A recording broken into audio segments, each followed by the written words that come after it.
जी cap 6 आज lecture number 93 कह लें, हमारा एडिशनल लेक्चर है जिसमें स्टैट के दो कंसेप्ट्स हमारे पेंडिंग थे, उनको हम कवर करेंगे, काई स्क्वायर टेस्ट और एफ टेस्ट।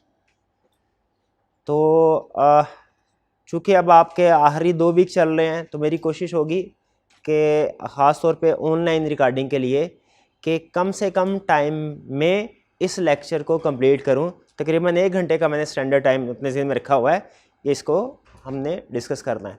तो जो इसके लिए किया मैंने टाइम सेव करने के लिए कि जो क्वेश्चन है मैंने वो सेलेक्ट किया समझाने के लिए जो आईकैप की बुक का है। इससे एक तो ये होगा कि आप कंफर्टेबल हो जाएंगे कि हाँ आईकैप की बुक का हमने क्वेश्चन प्रैक्टिस किया है, और दूसरा चूँकि कैलकुलेशन उसने ऑलरेडी की होंगी तो मैं आपके साथ कैलकुलेशन को डिस्कस करता रहूँगा।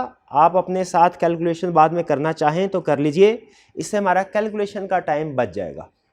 ठीक है, तो तकरीबन 1 घंटे की ड्यूरेशन में मेरी कोशिश होगी, क्योंकि आपका इस वक्त बहुत कीमती है, ज़्यादा टाइम नहीं लूँगा इस लेक्चर के लिए भी।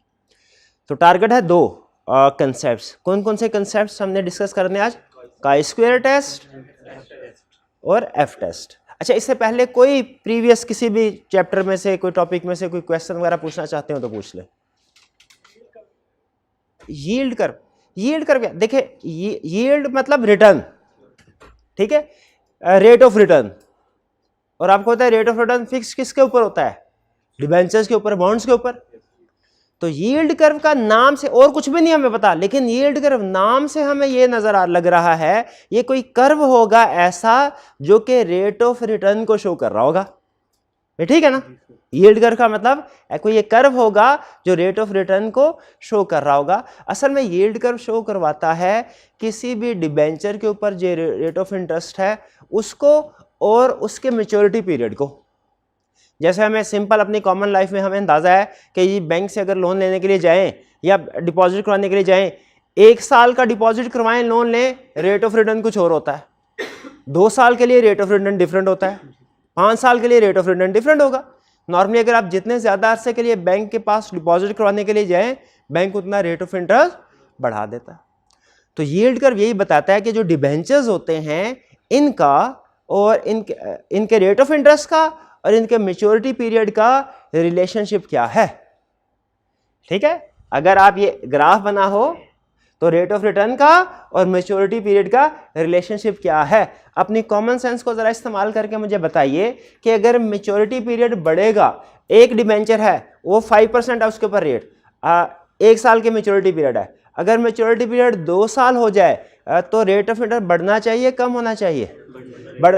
तो इसका मतलब यह हुआ कि नॉर्मली जो यील्ड कर्व होगा वो अपवर्ड स्लोपिंग होगा, हॉरिजॉन्टल होगा कि स्ट्रेट लाइन होगी? अपवर्ड होगा। ठीक है, लेकिन अगर डाउनवर्ड स्लोपिंग है इसका मतलब है इकोनॉमी में कुछ रिसेशनरी कंडीशन लग रहा है कि आने वाली है। ठीक है, ये यील्ड कर्व है। सिंपल यील्ड कर्व क्या है? ये कर्व जो रिलेशनशिप बताता है 2 चीजों में, 2 वेरिएबल्स में। किसमें? रेट ऑफ इंटरेस्ट में, डिबेंचर मैच्योरिटी में। ठीक है जी, और कोई क्वेश्चन? चलिए अब चलते हैं हम काई स्क्वायर टेस्ट और एफ टेस्ट की तरफ। अच्छा, उससे पहले मैं अभी तक ये चेक करना चाहता हूं कि क्या आपने जो हाइपोथेसिस टेस्टिंग के कंसेप्ट्स पढ़े हैं वो आपको पता है। हम बेसिकली स्टैट की 2 बड़ी टाइप्स थी। ठीक है, एक थी डिस्क्रिप्टिव स्टैट जो कि हमें किसी भी पॉपुलेशन की समरी दे देती है, जैसे mean, median, mode, standard deviation. एक थी इन्फ्रेंशियल स्टैट जो क्या करती है? जो इन्फर करती है रिजल्ट किस सैंपल की बेस पे पॉपुलेशन को। यानी अगर सैंपल की बेस पे आप पॉपुलेशन के बारे में कोई इंफॉर्मेशन इन्फर करना चाहते हैं, कोई इंफॉर्मेशन कंफर्म करना चाहते हैं, तो वो कैसे होगा? Hypothesis testing. ठीक है, सिंपल सी एग्जांपल, क्लास में 200 स्टूडेंट है फर्ज कीजिए, लेकिन ये देखना है कि कितने स्टूडेंट पास होने वाले हैं, कितने नहीं होने वाले। क्या कोई ऐसा तरीका है कि 200 की बजाय चंद एक को सेलेक्ट करके हम इस नतीजे पे पहुंच लें कि कितने स्टूडेंट पास हो? यस, आप 200 का कम सैंपल सेलेक्ट करें, 20, 25, 30, 40 का, उसके ऊपर कोई टेस्ट परफॉर्म करें, आपको पता चल जाएगा कितने परफॉर्म होने वाले। ये जो सैंपल की बेस पे पॉपुलेशन के बारे में इंफॉर्मेशन हासिल करना है, ये है इन्फ्रेंशियल स्टैट, और इसमें हाइपोथेसिस टेस्टिंग है सबसे बड़ी टेक्निक। दूसरी रिग्रेशन एनालिसिस है, लेकिन वो हमने कवर कर लिया, उसकी तरफ नहीं जा रहा, हाइपोथेसिस टेस्टिंग की तरफ जा रहा हूँ। ठीक हो गया? हाइपोथेसिस काम की चीज है कि नहीं? हाइपोथेसिस टेस्टिंग कितना टाइम बचाया इसने हमें, कम से कम 5, इस छोटी सी एग्जांपल में भी 5-6 गुना टाइम तो बचा लिया हमें। तो प्रैक्टिस में भी हाइपोथेसिस टेस्टिंग इसी पर्पस के लिए यूज होती है। सैंपल, इसमें बहुत सी टेक्निक्स हैं, कॉमन क्या है सब में? सैंपल सेलेक्ट करते हैं, सैंपल के ऊपर कुछ प्रोसीजर परफॉर्म करते हैं और फिर कंक्लूजन पे पहुंचते हैं। ठीक है? अब हाइपोथेसिस टेस्टिंग में बहुत सी चीजों को हम टेस्ट कर सकते हैं, पैरामीटर्स डिफरेंट हो सकते हैं। ठीक है? इसीलिए दुनिया में हाइपोथेसिस टेस्टिंग की एक टेक्निक नहीं है, बहुत सी टेक्निक्स हैं, जिसमें हमारे सिलेबस में 4 टेक्निक है। जो सबसे ज्यादा कॉमन यूज होती है टेक्निक्स वो कौन? जी टेस्ट और टी टेस्ट। लेकिन इसके अलावा भी 2 टेक्निक्स हैं, वो कौन कौन से? काई स्क्वायर और एफ टेस्ट। ठीक है? लेकिन आज के लेक्चर में आगे चलने से पहले एक चीज कंफर्म कर ले, आपने ज्यादा काम जी टेस्ट और टी टेस्ट पे करना है। काई स्क्वायर और एफ टेस्ट भी आ सकता है, लेकिन इसका चांस कम है, ज्यादा चांस जी टेस्ट टी टेस्ट, इसलिए हमने उसके ऊपर ज्यादा फोकस किया, लेकिन इसको भी छोड़ना नहीं है। अभी हम पहले स्टार्ट करेंगे काई स्क्वायर टेस्ट, उसके बाद एफ टेस्ट की तरफ जाएंगे। काई स्क्वायर टेस्ट का कंसेप्ट समझने से पहले एक दूसरा कंसेप्ट मैं आपको समझाना चाह रहा हूं, टाइप्स ऑफ डाटा। थ्योरी का एक छोटा सा कंसेप्ट है, मे बी एमसीक्यूज में पूछ ले। ठीक है? लेकिन काई स्क्वायर टेस्ट समझाने के लिए भी जरूरी है, इसलिए क्विकली डिस्कस कर रहा हूं। स्टैट में डाटा की डिफरेंट टाइप्स होती हैं, शायद पहले भी आपने कहीं पढ़ा होगा। Qualitative data, quantitative data. Qualitative data किसको कहते हैं? जो मेजर नहीं हो सकता यूजिंग नंबर्स। अच्छा, मैं ये नहीं कह रहा जो मेजर ही नहीं हो सकता, नहीं हो सकता है, लेकिन यूजिंग नंबर नहीं। ठीक है? वो है क्वालिटेटिव डाटा। ठीक है? और क्वांटिटेटिव डाटा कौन सा है? जो नंबर के जरिए से 1 2 3 4 5 6 7 8 9 10। ठीक है? भाईजान आप कितने साल के हैं? 21 साल का। Quantitative data, qualitative? क्वांटिटेटिव। भाईजान आपकी जेंडर क्या है? बताएं ना, शर्मा के बता दें, मेल है। तो ये कौन सा डाटा हुआ? Qualitative data. क्वांटिटेटिव क्वालिटेटिव फर्क समझ आ गया? अच्छा, अब क्वांटिटेटिव डाटा की आगे 2 टाइप्स हैं, एक है डिस्क्रीट, एक है कंटिन्यूस। एक है डिस्क्रीट, एक है कंटिन्यूस। भाईजान इस बेंच पे कितने स्टूडेंट बैठे हैं? डिस्क्रीट डाटा ऐसे डाटा को कहते हैं जो होल नंबर में प्रेजेंट किया जाता है, 3 या 4 या 5, 3.5 नहीं, 4.5 नहीं। आप ये नहीं कह सकते 3.5 बंदे बैठे हैं इधर, नहीं, या 3 बैठे होंगे या 4। यह है डिस्क्रीट डाटा। है ये भी नंबर, है ये भी नंबर। मेरे प्यारे भाई की हाइट कितनी है? अंदाजा 6.5। अब ये उसने 6.5 क्या मतलब है? 5.5 का? ठीक ठीक ठीक है, 5.5 यानी डेसिमल में। जब आप अपने डाटा को डेसिमल में भी प्रेजेंट कर सकते हो, इसे कहते हैं कंटिन्यूस। फर्क समझ आ रहा है? डिस्क्रीट में, डिस्क्रीट एग्जैक्ट अमाउंट या 6 या 5, और जब डाटा डेसिमल में भी आ सकता है उसे कहते हैं कंटिन्यूस। अच्छा, अब हमारा कंसेप्ट ये है कि डाटा को मेजर तो हमने करना है, वो चाहे डाटा क्वालिटेटिव हो क्वांटिटेटिव हो, मेजर हर डाटा को करना है, वरना तो स्टैट मेजरमेंट के बगैर स्टैट हो ही नहीं सकती। मेजर हर एक को करना है। ठीक है? लेकिन मेजरमेंट के डिफरेंट लेवल्स हैं, मेजरमेंट के डिफरेंट 4 लेवल हैं डाटा मेजरमेंट के। Nominal measurement, nominal data measurement या nominal scale, ordinal, interval, ratio. इसको इसी तरतीब से याद करना है, तरतीब नहीं छेड़नी। पहले कौन सा लेवल? इसके ऊपर का लेवल कौन सा है? ऑर्डिनल। इससे ऊपर का लेवल कौन सा है? और लास्ट में रेशियो। ये बेसिक लेवल मेजरमेंट है, जिसमें हम सिर्फ कैटेगरीज बनाते हैं, कैटेगरीज बनाते हैं। ठीक है? जैसे कैटेगरी जेंडर की, मेल और फीमेल की कैटेगरी, हमने पूरी पॉपुलेशन में को 2 हिस्सों में डिवाइड कर दिया। ठीक है? फीमेल अलहदा और मेल्स की कैटेगरी अलहदा कर दी। अब ये भी एक तरह से मेजरमेंट तो है, आपने डाटा को अलहदा तो कर दिया। ठीक है? लेकिन ये मोस्ट बेसिक मेजरमेंट का लेवल है। कैटेगरीज, ठीक है। फिर है ऑर्डिनल डाटा स्केल, यह है measured using order but not, इसमें हम एक स्टेप आगे चलते हैं। डाटा को क्लासिफाई करने के बाद हम उसको ऑर्डर में अरेंज कर देते हैं, जैसे हमने उनको मेल और फीमेल ऐड कर लिया, उसके बाद हमने फॉर एग्जांपल मोर इंटेलिजेंट और लेस इंटेलिजेंट, मोर इंटेलिजेंट अलहदा, लेस इंटेलिजेंट अलहदा, यानी हमने ऑर्डर लगा दिया, ठीक है। अब ऑर्डर तो हो गया, लेकिन आपको इनमें डिफरेंस पता नहीं चलेगा। यानी अगर आपसे पूछा जाए ना कि मोर इंटेलिजेंट और लेस इंटेलिजेंट में डिफरेंस क्या है, आप ये कह सकते हैं मोर इंटेलिजेंट ऊपर है, लेस इंटेलिजेंट नीचे है, ये कह सकते हैं। देखिए इसमें सिर्फ कैटेगरीज बनी थी, ऑर्डर नहीं था। आप ये नहीं कह सकते मेल और फीमेल इनमें से कौन सुपीरियर या इंफीरियर, ये नहीं कह सकते, सिर्फ ऑर्डर है, ठीक है। इसमें आप कह सकते जो मोर इंटेलिजेंट है किसी हद तक इनफॉर्मल स्पीकिंग सुपीरियर थोड़े से, और जो लेस इंटेलिजेंट है वो थोड़े से कहना नहीं चाहिए, लेकिन समझाने के लिए एग्जांपल दे रहा हूं, ठीक है।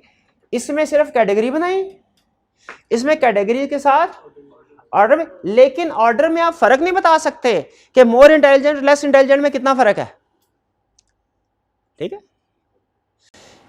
जैसे कैटेगरी बताई, आप कॉलेज में एडमिशन लेने के लिए आए, सबसे पहला क्वेश्चन पूछा गया, हाँ भाई क्या इंटरमीडिएट एग्जाम पास है, इंटरमीडिएट एग्जाम पास है। कुछ स्टूडेंट का पास है, कुछ का नहीं पास, सर रिजल्ट दिया अभी, कुछ ने कहा नहीं सर पास है। तो हमने अपने स्टूडेंट की दो कैटेगरी बना दी जो सीए में एडमिशन लेने के लिए आए, एक पास और एक रिजल्ट वेटिंग, एक कैटेगरी बनी है, ठीक है। अब पास की कैटेगरी, अब पास हो गया कि स्टूडेंट ये कह रहा है, हमने कहा भाई फर्ज कीजिए हमने कहा हम सिर्फ पास वालों को एडमिशन देंगे, पास वाले की कैटेगरी आ गई। अब इसके पास में एक स्टूडेंट ने कहा सर मेरी फर्स्ट डिवीजन है या मेरी फर्स्ट पोजीशन है, दूसरे ने कहा सेकंड पोजीशन, तीसरे ने कहा थर्ड पोजीशन। बताइए पास और रिजल्ट वेटिंग ये कैटेगरी थी, लेकिन फर्स्ट ये कौन सी वाली मेजरमेंट थी, कैटेगरी वाली, नॉमिनल। दूसरी मेजरमेंट कौन सी है, और जिसमें हम पोजीशन बता दी, हमने ऑर्डर बता दिया, फर्स्ट पोजीशन वाला ऊपर, सेकंड पोजीशन नीचे, थर्ड पोजीशन। ये कौन सी मेजरमेंट है डाटा की? क्या स्टैट में हम कैटेगरी भी बनाते हैं, लेकिन क्या ये ऑर्डर भी बनाते हैं? बिल्कुल। अच्छा, अब आप नोट कीजिएगा मेन कंसेप्ट। इसमें आप ये तो बता सकते हैं ऑर्डर लगा के कि सर फर्स्ट पोजीशन वाला सुपीरियर है, सेकंड वाला लेस फिर, लेकिन इन दोनों का जो डिफरेंस है वो नहीं बता सकते, वो नहीं बना सकते। हाँ, फिर इसके बाद अगले क्वालिटेटिव यही है। इन दोनों में अमाउंट्स अगर आप देखें ना, अमाउंट्स नंबर नहीं है, इसलिए इन्हें क्वालिटेटिव कहा गया। अब इसके बाद आगे अगर नंबर भी लिखे, फर्स्ट पोजीशन के 975 जितने भी हैं, सेकंड पोजीशन के 922 नंबर। अब आपने ऑर्डर भी कर दिया और अब आपने इसको मजीद क्या किया, इंटरवल या डिफरेंस भी नंबर के जरिए मेजर कर सकते हैं आप। अब मेजरमेंट यूजिंग नंबर आ गई, और इस मेजरमेंट यूजिंग नंबर में आप डिफरेंस भी कैलकुलेट कर सकते हैं, पहली और दूसरी पोजीशन का फर्क क्या है, दूसरी और तीसरी पोजीशन में डिफरेंस कितना है। क्लियर हुई है बात? तो बताइए आपने स्टैट में कभी वो डेविएशन कैलकुलेट की? ओके, और डी से उसे डिनोट करते थे ना, x माइनस एक्स बार। मीन में कैलकुलेशन नहीं क्या करते थे, वो एक क्या था, शॉर्टकट मेथड होता था कोडिंग में। क्या होता है शॉर्टकट? मीन की कैलकुलेशन के 3 मेथड नहीं होते थे, एक में डेवी मीन कैलकुलेट करके रफ सा डेविएशन कैलकुलेट करते थे, x माइनस एक्स बार। हो गई स्टैट। डेविएशन तो चले कहीं पूरी स्टैट में कहीं डेविएशन यूज की हुई है, जिसमें एक फिगर में दूसरी फिगर में। हाँ, तो मुझे बताइए वो डेविएशन के जितने भी टॉपिक्स हैं वो हमारे क्वालिटेटिव डाटा में आते हैं, क्वांटिटेटिव में? क्वांटिटेटिव में। और जब आप डेविएशन कैलकुलेट कर रहे होते हैं तो मेजरमेंट किस लेवल की कर रहे हैं? Interval data. अच्छा, यहाँ पे एक अजीब बात कर रहा है जो शायद हमें समझ नहीं आएगी, लेकिन मैं आपके सामने रख देता हूँ, क्वेश्चन में शायद यूज कर ले। कहता है यहाँ पे 0, इसमें ये दोनों हैं एक तरह के, ठीक है। फिर से सुनिए, सिर्फ कैटेगरीज, अगला लेवल क्या है, कैटेगरीज प्लस ऑर्डर, तीसरा लेवल क्या है, categories plus order plus number, चौथा लेवल भी यही है, categories plus order plus number. फर्क क्या है तीसरे चौथे में, तीसरे में 0 यूज नहीं होगा, 0 का कोई मीनिंग नहीं है। फोर्थ लेवल रेशो डाटा है, रेशो स्केल में 0 की भी मीनिंगफुल इंफॉर्मेशन है, इंटरप्रिटेशन है, इंटरप्रिटेशन है। यानी यूं समझ लीजिए, समझाने के लिए कह रहा हूं कि अगर किसी वैल्यू, किसी डाटा की वैल्यू 0 आ जाए ना, स्टिल आप उसके ऊपर भी एनालिसिस परफॉर्म कर सकते हैं। इसमें अगर 0 आ गया तो फिर एनालिसिस परफॉर्म। अब सुनिए, आपने सुना होगा किसी चीज के साथ 0 मल्टीप्लाई हो जाए या डिवाइड हो जाए, उसकी ऐसी की तैसी फिर जाती है। मल्टीप्लाई हो जाए तो वो 0 हो जाता है, डिवाइड हो इन्फिनिटी। इसका मतलब है इसमें आप मुझे बताइए, इसमें एडिशन और डिलीशन कर सकते हैं? इस मेथड नॉमिनल मेजरमेंट में एडिशन डिलीशन कर सकते हैं? इसमें एडिशन डिलीशन कर सकते हैं? इसमें हाँ, क्योंकि नंबर ही नहीं है, शाबाश। इसमें एडिशन डिलीशन कर सकते हैं? इसमें भी एडिशन डिलीशन कर सकते हैं। इसमें मल्टीप्लिकेशन या डिवीजन कर सकते हैं? नहीं कर। इसमें मल्टीप्लिकेशन डिवीजन कर सकते हैं। तो जरा मुझे आखिरी क्वेश्चन बता दीजिए, स्टैट में जितने ज्यादातर थ्योरीज वगैरह यूज होती हैं, सबसे ज्यादा जो स्टैट में डेवलपमेंट पॉसिबल हुई है ना, वो रेशो स्केल मेजरमेंट की वजह से हुई है। क्लियर? चलिए अब सिंपल वापस आ गए। 4 level of measurement of data clear हो गया आपको। ये सिर्फ आपको बेस समझा रहा था, एमसीक्यू के लिए भी हो सकता है इंफॉर्मेशन। अच्छा, एमसीक्यूज के लिए मैंने आपको बताया, चैप्टर की रीडिंग कर रहे हैं ना, चैप्टर की रीडिंग कर रहे हैं। फ्लेक्सिबल बजट क्या होता है? फ्लेक्सिबल बजट क्या होता है? नहीं की रीडिंग। क्यों नहीं की रीडिंग? एमसीक्यू कैसे सॉल्व होगा? रीडिंग करनी थी ना मेरे भाई। फ्लेक्सिबल बजट का मतलब ये होता है कि आप अपना बजट बना रहे हो कि जी हम अगर 1000 यूनिट प्रोड्यूस करें तो हमारे इनकम और एक्सपेंसेस किस लेवल पे होंगे, और अगर 1200 प्रोड्यूस करें, अगला ही कॉलम बना दिया, 1200 यूनिट प्रोड्यूस करें, सेल करें, तो फिर इनकम और एक्सपेंसेस क्या होंगे। तो एक भाईजान ने पता है क्या किया, आपने बताना उन्होंने सही किया कि गलत किया।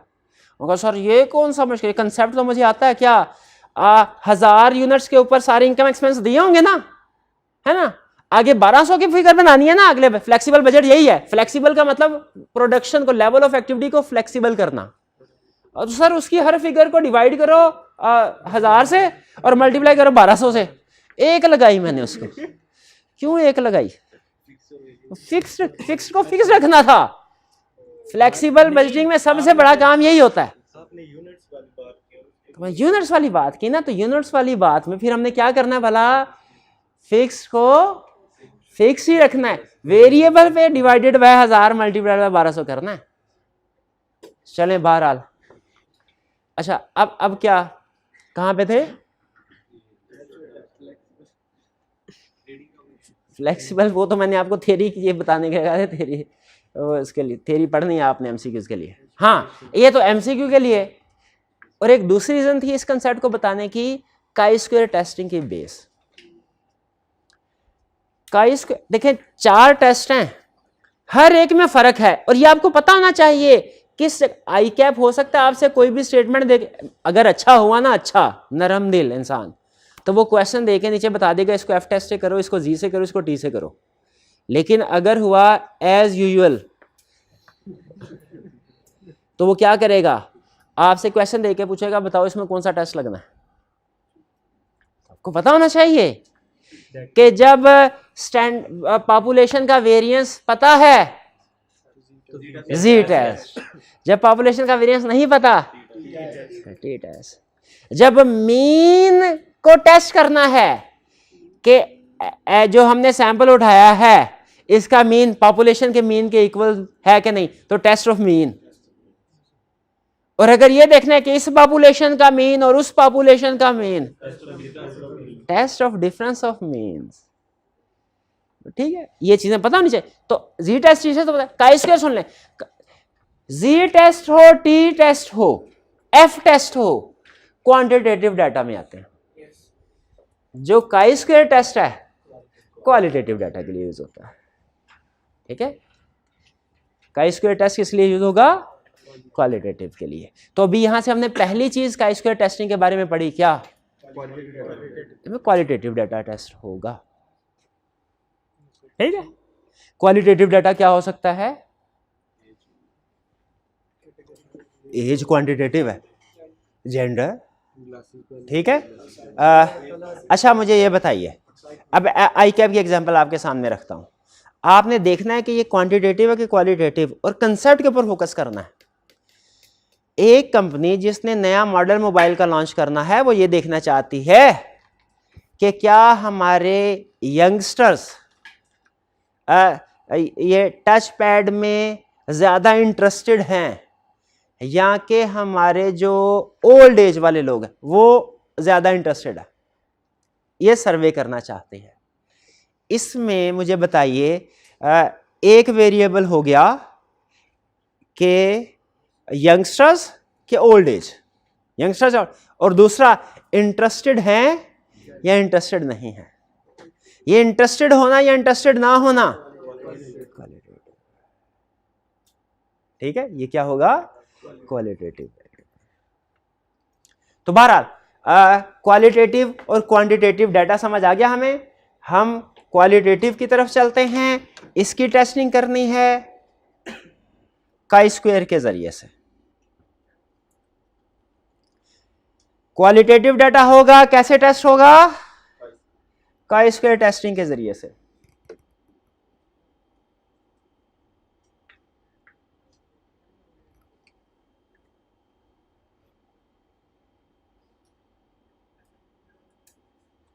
पास कर दीजिएगा जी। तो काई स्क्वायर, अब नीचे क्या लिखा है? एनालिसिस फॉर क्वालिटेटिव, ये आपको समझ आ गया क्वांटिटेटिव क्या क्वालिटेटिव क्या।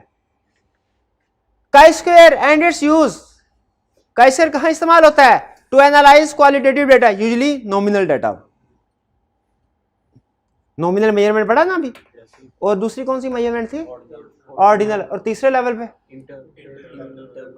इंटरवल, और लास्ट रेशो। शाबाश। काई स्क्वायर ये इसका साइन है, एक्स के साथ ऊपर उसका स्क्वायर का।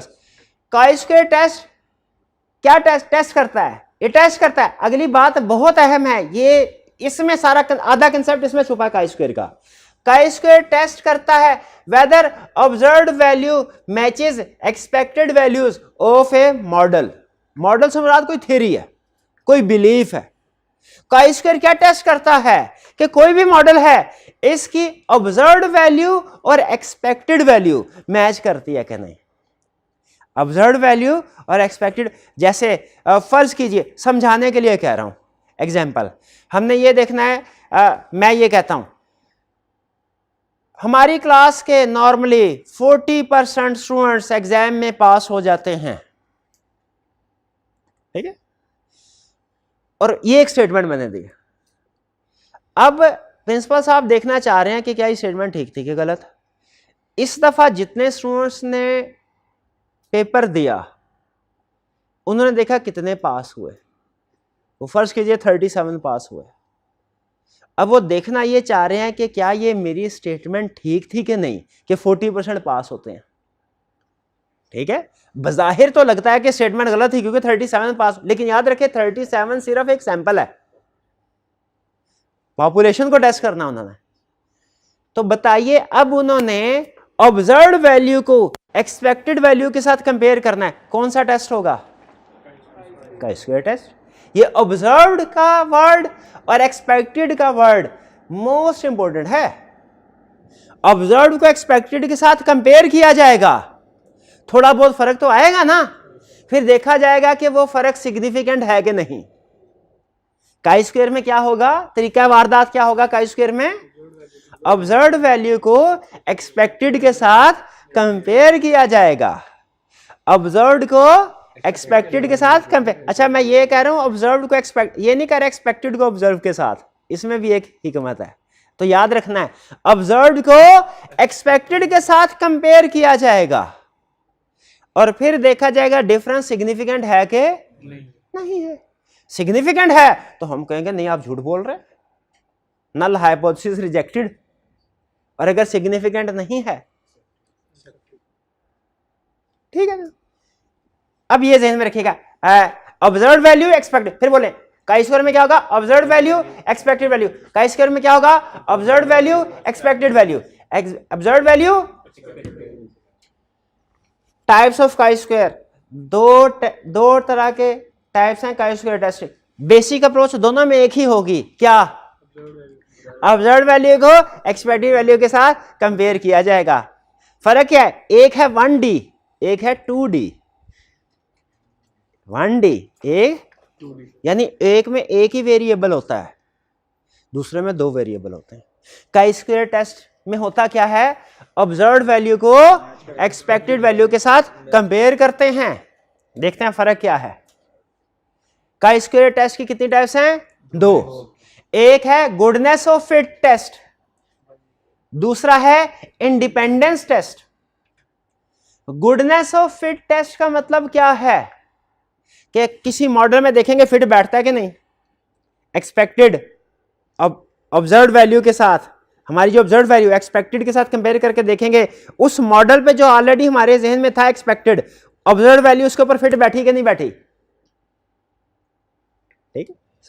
और इंडिपेंडेंस टेस्ट क्या, गुडनेस ऑफ टेस्ट क्या कहता है, test whether value of one variable is as expected. भाई सब बात समझ आ रही है, वैल्यू ऑफ वन वेरिएबल जैसा एक्सपेक्टेशन थी वैसी हुआ कि नहीं हुआ। और इंडिपेंडेंस टेस्ट क्या बताता है, इंडिपेंडेंट नाम से जाहिर है, देखेगा दो वेरिएबल्स इंडिपेंडेंट है कि नहीं, test whether two variables are independent. बात समझ आए। काई स्क्वायर टेस्ट में होता क्या है, ऑब्जर्व्ड वैल्यू और कंपेयर करते हैं।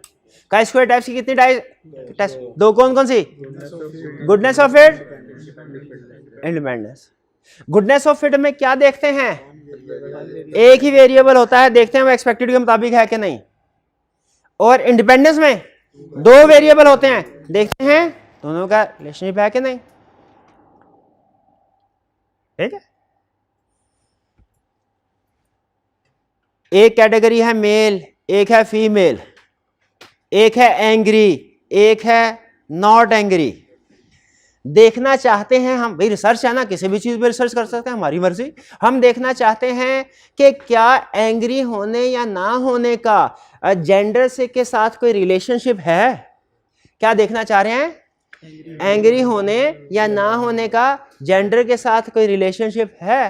भाई यहां तो दोनों वेरिएबल यानी जेंडर और एंग्रीनेस दोनों वेरिएबल अलग अलग होंगे, इंडिपेंडेंट होंगे या डिपेंडेंट होंगे। डिपेंडेंट होने का मतलब कि कोई एक जेंडर का दूसरी तरफ किसी दूसरे से डिपेंडेंस होगी, रिलेशन होगा। बताइए इसमें दोनों पैरामीटर्स जो हैं, क्वांटिटेटिव है क्वालिटेटिव,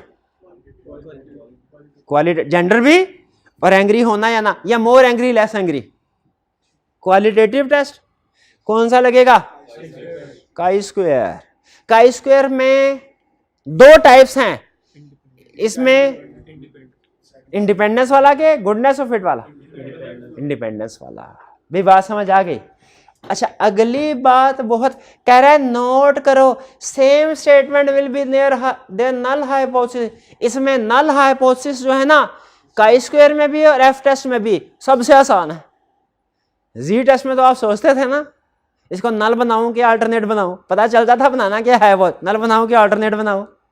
इसमें कहता है मसला ही कोई नहीं, गुडनेस ऑफ फिट टेस्ट का जो नल हाइपोथेसिस हमेशा क्या होगा, ऐसे इंग्लिश में लिखना है, नल हाइपोथेसिस क्या होगा कि वैल्यू ऑफ जो भी वेरिएबल उसने दिया होगा is as expected, is as expected. एक कंपनी कहती है जी मार्केट में जो भी कस्टमर आता है 60% कस्टमर हमारी प्रोडक्ट कोक पीता है कोल्ड ड्रिंक्स में, तो नल हाइपोथेसिस क्या होगा, कि 60% कस्टमर कोक पीता है इंग्लिश में, नल हाइपोथेसिस। ठीक है, इंडिपेंडेंस टेस्ट का नल हाइपोथेसिस हमेशा क्या होगा,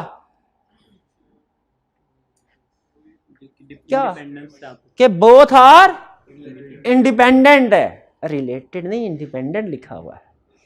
फिर उसे बोले इंडिपेंडेंस टेस्ट, नाम ही उसका, वरना उसका नाम रिलेटेड टेस्ट ना होता। इंडिपेंडेंस टेस्ट क्यों पढ़ा, क्योंकि इसने यही चेक करना है दो वेरिएबल डिपेंडेंट है कि नहीं। बात समझ आए, आगे जरा। अच्छा अब आगे मुझे बताए, जल्दी से करवा दूं कि कुछ थोड़ा सा डिटेल डिस्कशन कर लें कि जी टेस्ट टी टेस्ट भी रिवाइज हो जाए, कोई हो जाए रिवाइज, कोई हर्ज तो नहीं कि अब 20-25 मिनट एक्स्ट्रा बैठे, कोई मसला तो नहीं है। उम्मीद है ऑनलाइन वालों को भी मसला नहीं होगा। आगे चलते हैं, चाय का करवा दें भाई, चाय का करवा दें, कोई देख लें अगर कोई चाय का इंतजाम है तो। Steps to perform chi square test के पर कह रहा है सेम स्टेप्स जो किसी दूसरे हाइपोथेसिस टेस्टिंग के। अच्छा अब ये सुन लें, कुछ बुक्स में 4 स्टेप्स हैं, कुछ में 5, किसी में 6। क्यों है, क्योंकि कुछ स्टेप्स को इकट्ठा कर देते हैं, 1-2 स्टेप को कुछ लादा रहने देते हैं, ये आपकी मर्जी है। स्टेप्स सारे होने चाहिए। ठीक है, जैसे शुरू में ना जब बताना होता है तो ये के डिसाइड करना कि जी टेस्ट होगा कि टी टेस्ट होगा, ये लादा स्टेप होता है। फिर उसके बाद 1 टेल होगा कि 2 टेल होगा, ये लादा स्टेप कर देते हैं। और बाजू का हम इकट्ठा कर देते हैं कि जी टेस्ट होगा 2 टेल होगा एक स्टेप में, तो चाहे तो इसका एक स्टेप कर लें, चाहे दो, आपकी मर्जी है। तो इसलिए आपने परेशान नहीं होना कि ये कहीं किताब में अगर कहीं 5 या 6 लिखा हुआ या 4 है, स्टेप्स जितने मर्जी कर लें। मैंने मिनिमम स्टेप रखे हैं ताकि हम मेन एक्टिविटीज के ऊपर फोकस करें। कह रहा है किसी भी दूसरे हाइपोथेसिस है, जितने भी जी टेस्ट है टी टेस्ट है, क्या स्टेप्स थे, पहले क्या करते थे, पहले तो ये डिसाइड करते थे टेस्ट लगना कौन सा है, जी टेस्ट है कि टी टेस्ट है, कहानी तो शुरू यहां से होगी ना। फिर उसके बाद हाइपोथेसिस बनाते थे, नल और अल्टरनेट, फिर सिग्निफिकेंस लेवल डिसाइड करते थे, फिर क्रिटिकल वैल्यू डिसाइड करते, याद है क्रिटिकल वैल्यू, या इसको यूं भी कह सकते हैं टेबुलेटेड वैल्यू, क्योंकि क्रिटिकल वैल्यू टेबल में से स्कैन करते थे ना, तो इसे क्रिटिकल वैल्यू भी कह सकते हैं और टेबुलेटेड वैल्यू भी कह सकते हैं। क्योंकि कुछ जगह पे ना उसने वैल्यू के साथ लिखा था TAB, टेबुलेटेड, तो समझ लीजिएगा जब वो टेबुलेटेड किसी के साथ TAB वैल्यू के साथ वर्ड यूज है TAB, तो इसका मतलब क्या है, ये इसने टेबल में से देख के हमें वैल्यू बताई है। और अगर किसी का CL लिखा हो, CL कैलकुलेटेड, इसने जी टेस्ट का फार्मूला लगाया mean minus mu over standard deviation over n under root, ये वो फार्मूला लगा के वैल्यू आई है। तो टेबुलेटेड वैल्यू कैलकुलेटेड वैल्यू समझ आए। आगे क्या करते थे कैलकुलेटेड के बाद, कंपेयर करते थे। कैलकुलेट करने के बाद क्या करते थे, टेबुलेटेड को कैलकुलेटेड, अगर कैलकुलेटेड टेबुलेटेड से एक्सीड कर रही हो, एक्सट्रीम वैल्यू निकल रही हो, नल हाइपोथेसिस रिजेक्ट होता था, क्योंकि एक्सट्रीम वैल्यूज को हम रिजेक्ट करते हैं, एक्सट्रीम वैल्यूज को रिजेक्ट करते हैं। देखिए स्टेप वही है, decide which test to perform, whether G test T test F test chi square test. और मैं बार बार आपको कह रहा हूं आपको इस काबिल होना चाहिए, क्वेश्चन पढ़ के अंदाजा लगाया करे कि ये जी टेस्ट लगा क्यों, ये नहीं कि किताब वाले ने जी टेस्ट लगाया हमने भी लगा दिया, एग्जाम में कैसे पता चलेगा कौन सा टेस्ट लगाना। तो ये थोड़ा सोच लिया करें, standard deviation known, standard deviation not known, chi square qualitative, F test है इसमें स्क्वेयर्स होते हैं, स्क्वेयर्स को हम कंपेयर करते हैं, सॉरी स्टैंडर्ड डेविएशन के यानी वेरिएंस को। एफ टेस्ट है equality of variance, F test क्या है, इक्वालिटी ऑफ वेरिएंस, इसको बाद में बात करेंगे। स्टेप 2 क्या करना है, टेबुलेटेड वैल्यू डिटरमिन करनी है। जी टेस्ट की टेबुलेटेड वैल्यू कहां से आई थी, जी टेबल से। टी टेस्ट की tabulated value I tea table से। अच्छा अब यहां पे बता देते हैं, है कोई माइकल लाल जो बताए कि जी टेबल और टी टेबल में क्या फर्क था, एक बड़ा फर्क क्या था, डिग्री ऑफ फ्रीडम किस टेबल में थी, टी टेबल में। डिग्री ऑफ फ्रीडम फार्मूला क्या था, n-1, शाबाश। जी टेस्ट में नहीं है डिग्री ऑफ, टी टेस्ट में भी है, काई स्क्वायर में भी है। और एफ में भी आप खुद देख के बताइएगा। कह रहा है टेबुलेटेड वैल्यू का स्क्वायर की करनी है। मैं बताना आपको, ये चारों स्टेप्स सारे वही हैं। ये ना समझिएगा कि का स्क्वायर या एफ टेस्ट कोई नया कंसेप्ट है, नहीं, सिर्फ इसमें फार्मूला डिफरेंट है, कैलकुलेशन कैसे होनी है बस, बाकी सारे रूल्स वही हैं। टेबुलेटेड वैल्यू का स्क्वायर की, टेबुलेटेड वैल्यू के लिए आपको क्या चाहिए? सिग्निफिकेंस लेवल, जो उसने क्वेश्चन में दिया होगा। ज्यादातर कौन सा लेवल दिया था? अगर कुछ ने किसी क्वेश्चन में नहीं भी दिया वो आप 5% यूज कर लें, ये यूनिवर्सली एक्सेप्ट किया जाता है। दूसरा डिग्री ऑफ फ्रीडम, भाई ये सारी स्लाइड्स मिल जाएंगी, बेफिक्र रहें, आपके साथ शेयर हो जाएंगी, फोकस है। Degree of freedom, degree of freedom, अच्छा ये ध्यान में रखिएगा, अगर तो गुडनेस टेस्ट है कर रहे हैं हम, कैसे कौन सा टेस्ट कर रहे हैं? तो इसमें डिग्री ऑफ फ्रीडम क्या होगा? Number of categories -1। जितनी कैटेगरीज होंगी उसमें से एक माइनस कर देना है, ठीक है। इंटरेस्टेड 10, नॉट इंटरेस्टेड 6, टोटल हो गया 16। डिग्री ऑफ फ्रीडम क्या है? 1। n-1 नहीं है, कैटेगरी -1 है, कैटेगरी 2 थी, कैटेगरी 2 थी, ठीक। क्वालिटेटिव है ना कैटेगरीज। और अगर इंडिपेंडेंस टेस्ट है, रो -1 को मल्टीप्लाई करना है कॉलम -1 से, रो -1 को कॉलम -1, ये समझ आ गया। इसका मतलब है डिग्री ऑफ फ्रीडम है, ठीक है। कैसे डिसाइड होगी? का स्क्वायर में कैटेगरी -1। अगर तो गुडनेस का टेस्ट है तो आपको पता है एक ही वेरिएबल होता है, उस वेरिएबल की जितनी कैटेगरी नहीं है -1। और अगर इंडिपेंडेंस टेस्ट हो, अब कहते हैं 2 वेरिएबल का हम इंडिपेंडेंस या रिलेशनशिप टेस्ट कर रहे होते हैं, तो 2 वेरिएबल है तो कैटेगरी भी 2 होंगी, तो कैसे डिग्री ऑफ फ्रीडम आएगी? रो -1 मल्टीप्लाइड बाय कॉलम -1। यहां तक बताइए, साथ है, समझ आ रही बात की? आगे चलते हैं। अब ये आ गया formula calculated value, calculated value. अच्छा ये आपको टेबल दिखाना दूं इसका? डिग्री ऑफ फ्रीडम बताएं कोई, लेवल ऑफ सिग्निफिकेंस बताएं भाई आप। 5%, 95% लेवल ऑफ सिग्निफिकेंस नहीं है, वो कॉन्फिडेंस लेवल होता है, 5% है, ठीक। और डिग्री ऑफ फ्रीडम बताएं? 1। चले, ये है का स्क्वायर टेस्ट, नहीं नजर आ रहा? एक मिनट ठहर जा, एक मिनट ठहर जा, इसको थोड़ा सा हम बड़ा कर देते हैं। एक का स्क्वायर डिस्ट्रीब्यूशन टेबल लिखा नजर आ रहा है ना? हाँ ये आ रहा है, ये है डिग्री ऑफ फ्रीडम। अब क्या बताई थी, बोली थी 1, और कॉन्फिडेंस लेवल क्या था? 5%। कॉन्फिडेंस लेवल, सिग्निफिकेंस लेवल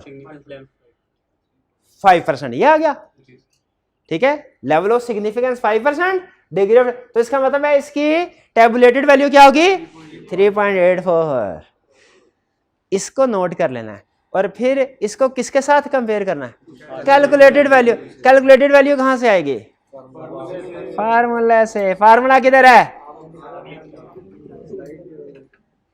अच्छा इसको ना, इसको आपको सूल पता ही होगा स्टार्ट में फार्मूला पढ़ने का। सबसे पहले ये सम को एंड में करते हैं, लेकिन अगर ये सम ऊपर आ जाता ना तो फिर ये ऊपर वाली फिगर सम होके नीचे डिवाइड। ओ क्या है? ऑब्जर्व्ड वैल्यू, बताया था ना, ऑब्जर्व्ड को एक्सपेक्टेड के साथ कंपेयर करना है, इसीलिए ऑब्जर्व्ड पहले है, मैंने एक्सपेक्टेड बाद में, माइनस कर दिया। ये है डेविएशन जो मैं कल रहा था थोड़ी देर पहले और आप मुकर गए थे सर, ये दोनों का डिफरेंस होता है। अगर आप काउंटिंग के स्टूडेंट है, मैथ के स्टूडेंट है, तो आप कहेंगे सर 5 और 3 में डिफरेंस है 2 का, स्टैट के स्टूडेंट आप कहेंगे सर 5 और 3 में डेविएशन है 2 की। डिफरेंस और डेविएशन में कोई फर्क नहीं है, सिवाय इसके कि स्टैट वाले कौन सी टर्म यूज करते हैं, डेविएशन एक्सपेक्टेड और उसका स्क्वायर लेना है, डिवाइड करना है एक्स। तो फिर अगला तरीकाकार आपको पता ही है। हाँ लेकिन वो कह रहा है एक चीज बहुत अहम है, क्या कि भाईजान ये जो एक्सपेक्टेड की कैलकुलेशन है ना, ये गुडनेस टेस्ट में और है डिफरेंट है और इंडिपेंडेंस टेस्ट में डिफरेंट है। डिफरेंस क्यों है भला? क्योंकि उधर 2 वेरिएबल है। बताइए किसमें थोड़ी जरा कंप्लेक्स कैलकुलेशन होगी? इंडिपेंडेंस में, क्योंकि 2 वेरिएबल है, दोनों को हमने रिलेट कर कंसीडर करना है। ये भी थैंक्स नहीं, ये हुआ काई स्क्वायर का थैंक्स। अभी एफ टेस्ट है, अभी काई स्क्वायर का कोई क्वेश्चन तो कर लेना। क्वेश्चन किए बगैर कैसे पता चलेगा हमने सही पढ़ा है कि गलत पढ़ा?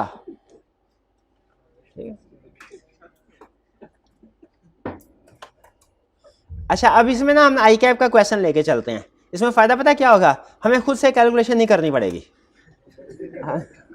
कैलकुलेशन आई कैप नहीं, ठीक है ना, टाइम बचाना चाहिए भाई। कंसेप्ट समझ आ रहा है कि नहीं? ये एक तरह से समझिए कंसेप्ट की रिवीजन भी होगी। या चलिए हम आपस में नहीं हम ऐसा करते हैं, हम इस क्वेश्चन को डिस्कस करते हैं कि इसमें क्या क्या होगा, कैलकुलेशन कैसे होगी, और फिर देखते हैं कि आई कैप ने वैसे किया कि नहीं। ऐसे कर लेते हैं, ठीक है। ये है क्वेश्चन, कह रहे an organic soap manufacturer known as soap A currently has a market share of 50%। एक सोप मैन्युफैक्चरर है ए, उसका मार्केट शेयर कितना है? 50%. The manufacturer has recently invested considerably in advertising campaign in order to maintain and increase its market share for organic soap. उसने क्या किया? उसने कहा 50% पे भी नहीं, मेरा 100% होना चाहिए मेरा, तो मैं तो मजीद मार्केट कैप्चर करूंगा और एडवर्टीजमेंट करो। उसने और एडवर्टीजमेंट करी। अब इसके बाद वो क्या देखना चाह रहा है एडवर्टीजमेंट के बाद, कि मेरा शेयर बढ़ा है कि नहीं बढ़ा। कह रहा है soap B is its main competitor with 35% market, whereas number of other manufacturers account for remaining 50% of the shares in the market. हमारा 50%, बी कंपनी का 35, बाकी का 15%। 15% है। कह रहा है marketing manager wants to know the impact of the advertising campaign and hence wants to determine whether the market share have changed after advertising of organic soaps. Of the 200 respondents, नहीं सही है। अच्छा हाँ, accordingly he solicits the preferences of a random sample of 200 customer of organic soap. उसने 200 customer का sample उठाया। n कितना हुआ हमारा? 200। लेकिन क्या इस n यूज होता है? चले बाद में देखेंगे। 2 of the 200 102 indicate preference for soap A's product, 82 prefer soap B's organic soaps, and the remaining 16 prefer the product of one of the competitors. At 5% significance level, can the marketing manager infer that customer preferences have changed from their level after the launch of advertising campaign? कहानी क्या चल रही है? Soap manufacturers हैं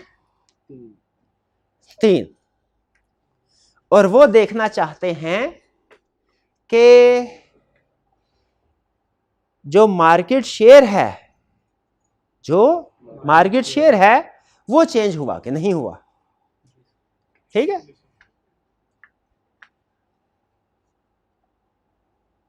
market share है, variable एक है या 2 है? वेरिएबल एक है कि 2? एक ही है मार्केट। ठीक है। और देखना है कि वो, इसका मतलब ये है 200 में से वो कंपनी कितना एक्सपेक्ट कर रही होगी? 50%। उसने देखें मार्केट शेयर कितना, 50%, 35%, 15%। वो कंपनी ए 200 में से कितना एक्सपेक्ट कर रही होगी?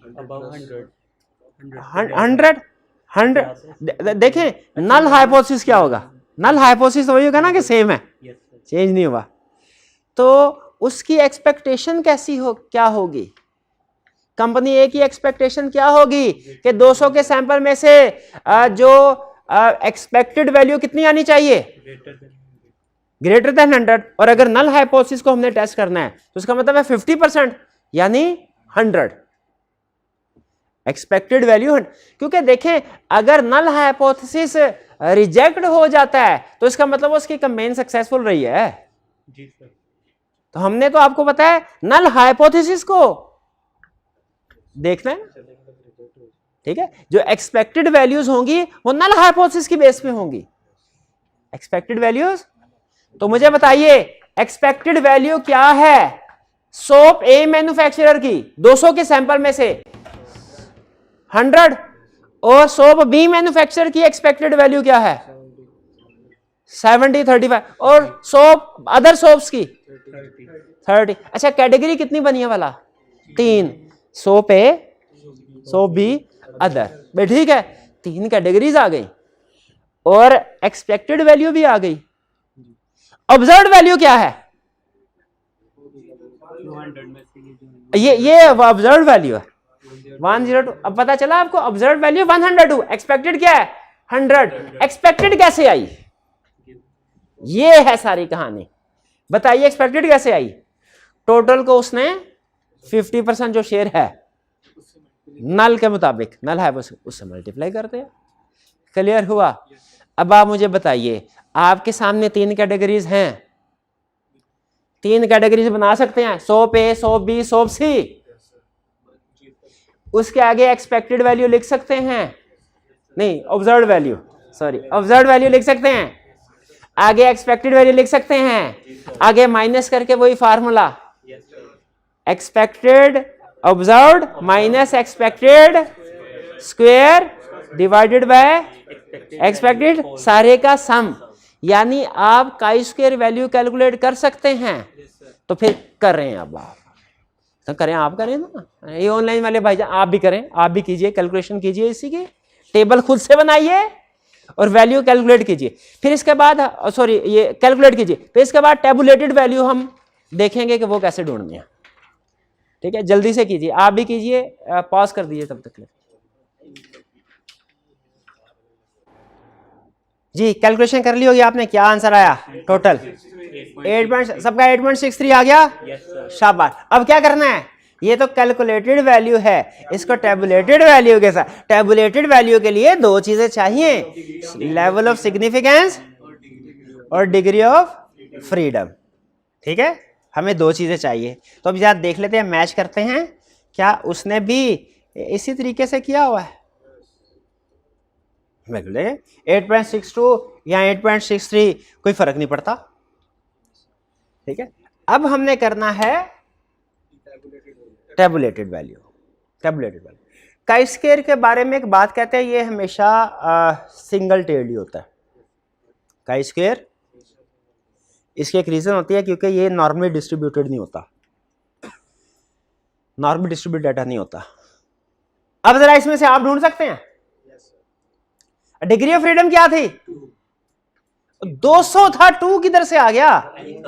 हाँ कैटेगरी का स्क्वायर में कैटेगरी 3 थी, A soap A, soap B और अदर।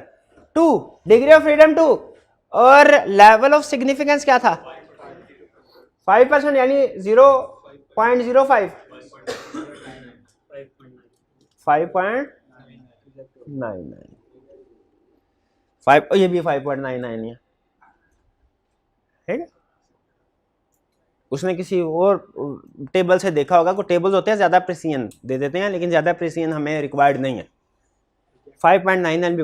तो इसका मतलब ये हुआ जो हमारी कैलकुलेटेड वैल्यू है तो एक्सट्रीम है, तो रिजेक्ट कर लेंगे। एक्सट्रीम जो लोग होते हैं उनको रिजेक्ट कर दिया जाता है ना, इंतहा पसंद लोगों को हैं। तो जो हमारी वैल्यू एक्सट्रीम आ जाए हम भी क्या करते हैं उसको, हम कहते हैं नल हाइपोथेसिस रिजेक्टेड। यानी इसका मतलब क्या हुआ कि कैंपेन के बाद भी क्या वही परसेंटेज है क्योंकि नल हाइपोथेसिस हमारा ये था कि सेम है ना, कि शेयर सेम है सबका, पहले 50% वगैरह 35, इसका मतलब है सेम चेंज हो चुका है एडवर्टीजमेंट के बाद। और ज्यादा है कि कम, कोई मसला नहीं है, हमारा ये था भी नहीं, ठीक है। लेकिन ये असल में अंडरस्टूड होता है कि इंक्रीज होगा, क्योंकि सिंगल टेल है ना भाई। ये ठीक हो गया, क्लियर हो गया ये।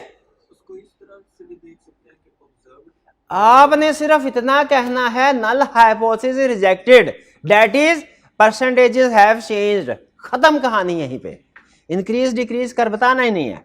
अब क्या रह गया, F test, F test, F test, दो वेरिएबल वाला करने लगे ना।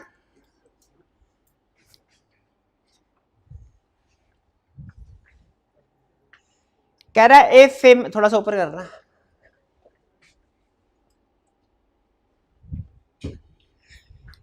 कह रहा है a famous mobile company has launch new touch screen mobile model, जिसकी एग्जांपल दी थी पहले, in the market and wants to know if customer age is important in deciding to purchase और नॉट। कि कस्टमर एज क्या relevant factor है, अहम है कि कस्टमर की एज क्या, यानी क्या कहना चाह रहा है, सोचे कि कस्टमर की एज में और परचेजिंग डिसीजन में कोई रिलेशनशिप है क्या, कस्टमर की एज में कोई रिलेशनशिप है। ये रिलेशनशिप हमें chi-square टेस्ट से पता चलते हैं, ठीक है। क्या मैरिटल स्टेटस में और पैम्पर्स में की परचेज में कोई रिलेशनशिप है, ये कैसे पता चला होगा हमें, कि chi-square टेस्ट से पता चला, शादीशुदा बंदे ने नहीं पूछा होगा, और chi-square टेस्ट से पता चला है, chi-square टेस्ट से पता चला। अच्छा, वैसे कुछ चीजें होती कॉमन सेंस की, आप कॉमन सेंस से भी बता सकते हैं, लेकिन उसको स्टैटिस्टिकली प्रूव करना एक अलग चीज होती है। जब स्टैटिस्टिकली प्रूव कर दिया जाए फिर उसके ऊपर रिलायबिलिटी बढ़ जाती है। Company has collected a random sample of 1500 people from the population and asked each person whether he or she would be interested to purchase the mobile or not. Collected data is given below. अब ये जरा गौर से data को देखिए। Response age group क्या है, अच्छा इससे फर्क नहीं पड़ता, आप एज ग्रुप को इधर लिख लें, इंटरेस्टेड नॉट इंटरेस्टेड को उधर लिख लें, कोई फर्क नहीं पड़ेगा, ठीक है। 15 से 19 साल वालों ने कहा 160 में से इंटरेस्ट खरीदेंगे, इन्होंने कहा नहीं खरीदेंगे। 20 से 34 वाले खरीदेंगे नहीं खरीदेंगे, खरीदेंगे नहीं खरीदेंगे, खरीदेंगे नहीं खरीदेंगे, आगे आ गया टोटल। पहले बताइए यहां से लेके, अब जरा गौर से सुनिए, जहां पे मैं कह रहा हूं ना, आपने वो वाले टेबल का हिस्सा मुझे बताना समझ आया कि नहीं। यहां से लेके ये टोटल को निकाल दें, टोटल को निकाल दें, आखिरी कॉलम निकाल दें, आखिरी रो निकाल दें, क्योंकि ये हमारे डाटा का हिस्सा नहीं है, ये तो हमने खुद लिखी है। ये समझ आ गया क्या कह रहा है? इंटरेस्टेड? इस एज ग्रुप वालों में से इतनों ने कहा हम मोबाइल खरीदने में इंटरेस्टेड है, इतनों ने कहा इंटरेस्टेड। तो वो ये देखना चाह रहा है कि क्या कोई एज ग्रुप में इंटरेस्ट ज्यादा और दूसरे एज ग्रुप में कम है। ऐसा होता है कि सब एज ग्रुप में एक जैसा ही इंटरेस्ट होता है। अब जरा सोच के मुझे बताइए टेस्ट क्या कर रहा है वो, ब्रॉड जनरल लेवल पे बताए। इस क्वेश्चन में दो वेरिएबल्स हैं, कौन कौन से, और दूसरा एज ग्रुप, और वो ये देखना चाह रहा है कि क्या इन दोनों में कोई रिलेशनशिप है, यानी डिफरेंट एज ग्रुप के डिफरेंट वे में लाइक करते हैं कि नहीं करते, इस वेरिएबल में और इस वेरिएबल में कोई रिलेशनशिप है कि नहीं है। अब उसके लिए अगेन चेक उसको वही करना पड़ेगा, एक्सपेक्टेड वैल्यू ऑब्जर्व्ड वैल्यू को एक्सपेक्टेड वैल्यू के साथ कंपेयर करना पड़ेगा, तरीकाकार वही करना पड़ेगा। लेकिन मुझे बताइए कि ये जो रिलेशनशिप की बात कर रहा है, एक वेरिएबल का दूसरे वेरिएबल के साथ रिलेशनशिप है, आप इस लाइन के ऊपर आ रहे हैं, समझ पा रहे हैं? कि इस सर्वे में क्या चेक कर रहा है कि क्या एज ग्रुप और इंटरेस्टेड नॉट इंटरेस्टेड का कोई रिलेशनशिप है या नहीं। तो जब दो हम देखते हैं दो वेरिएबल का रिलेशनशिप है या नहीं है ये देखना होता है, तो कौन सा टेस्ट है? काई स्क्वायर का इंडिपेंडेंस टेस्ट, जिसमें नल हाइपोथेसिस हमेशा क्या होगा हमारा? Both are independent. और अल्टरनेट में क्या होगा? बोथ आर नॉट इंडिपेंडेंट या रिलेटेड। तो ये बात समझ आई कि नहीं? रिलेशनशिप देखे, रिलेशनशिप वाली बात क्लियर होती है, तो क्योंकि रिलेशनशिप से आप इस नतीजे पे पहुंचेंगे काई स्क्वायर का ये लगना है इंडिपेंडेंट।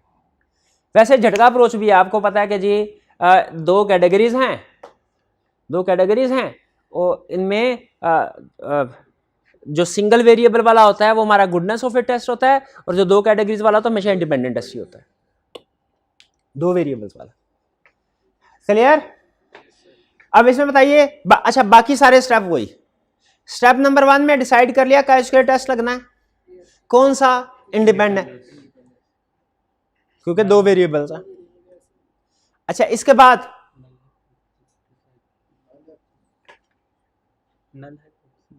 हमारा नल हाइपोथेसिस क्या होगा? Both are independent. Alternate not independent. अहम काम दो ही करने होते हैं, कैलकुलेट करना है, टेबुलेटेड वैल्यू देखनी है। कैलकुलेटेड वैल्यू डिटरमिन करनी है, टेबुलेटेड वैल्यू देखनी है। कैलकुलेटेड वैल्यू का फॉर्मूला क्या है? सेम, क्या? Observed minus expected divided. लेकिन इसमें एक्सपेक्टेड वैल्यू कैसे कैलकुलेट? उसमें तो उसने बता दिया था कि इतने 50% होगी। इसमें क्या? इसमें जरा सुन ले तरीका का, सुन ले, ये थोड़े मुश्किल है। ये पॉपुलेशन दे दी एग्जाम में, उसने नीचे टोटल नहीं दिया होगा, अगर नहीं दिया होगा तो आपने टोटल कर लेना।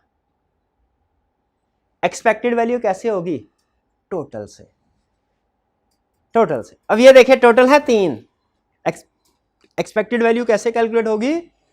टोटल से। कितने टोटल हैं? 15 से टोटल नहीं है। टोटल कितने हैं? 3 तरह के टोटल हैं, एक रो का टोटल, एक कॉलम का टोटल और एक ग्रैंड टोटल, एक सब का total.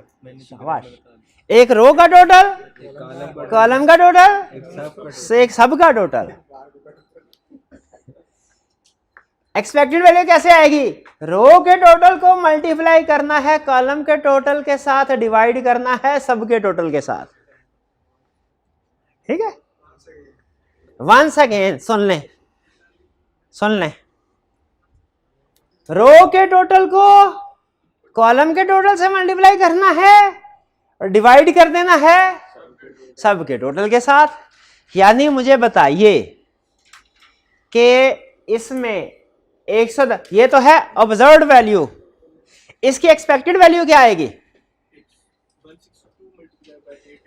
162 multiplied by 887 divided by 1500। 1500 तो सबके साथ ही आ जाएगा ना।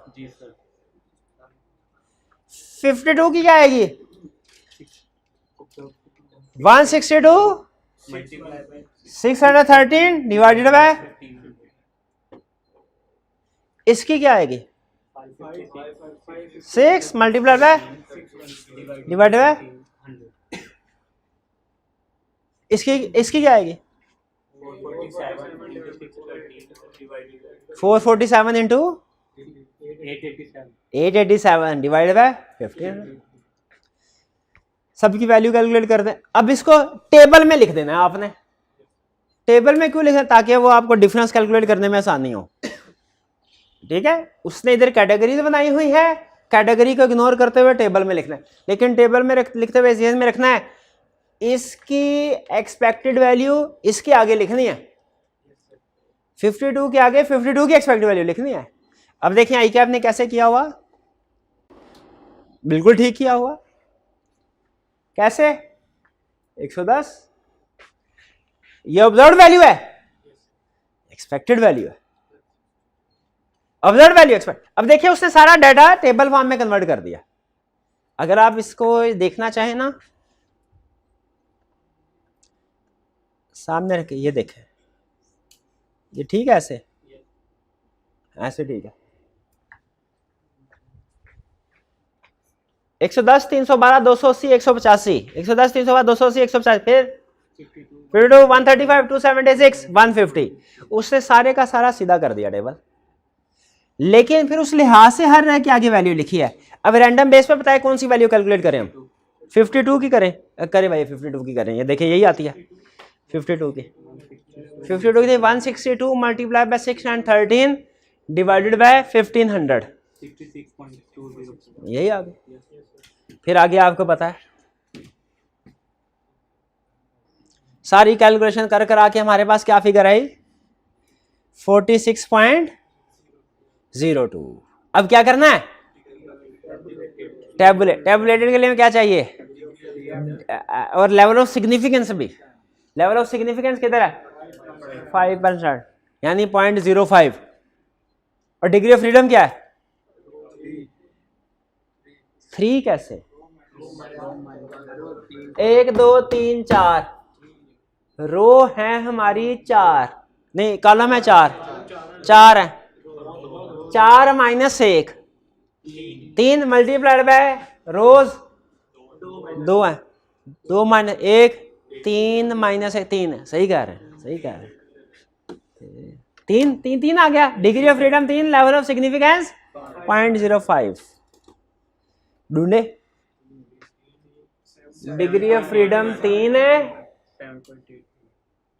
7.81। उसने देखे उसने कितना कैलकुलेट किया हुआ? उसने भी यही 7.81 नहीं किया हुआ। 5 प्रिसीजन हम जरूरी नहीं है। अब बताइए कैलकुलेटेड वैल्यू टेबुलेटेड से बहुत ज्यादा है। एक्सट्रीम को क्या करते हैं? Null hypothesis rejected.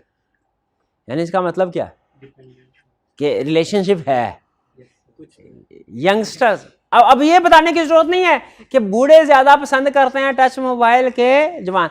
भाई इसने हमें यहीं तक पहुंचाना था, आगे फर्दर रिसर्च करके देखें, कोई और फार्मूला लगा के देखें, ठीक है ना? ये हो गया हमारा का स्क्वायर टेस्ट। ये आसान था। अच्छा एफ टेस्ट इससे भी आसान है। एफ टेस्ट इससे भी आसान है। ये मुश्किल था इसीलिए पहले करवाया था। समझ आ गया बात? इसमें 2 याद रखने हैं। टाइप्स क्या है का स्क्वायर टेस्टिंग की, और फिर उनमें एक्सपेक्टेड वैल्यू कैसे कैलकुलेट होनी है, यही काम है। और का स्क्वायर में कुछ काम नहीं है, सिर्फ एक ही काम है, एक्सपेक्टेड वैल्यू कैसे कैलकुलेट होनी है। अब आगे चलते हैं एफ टेस्ट की तरफ।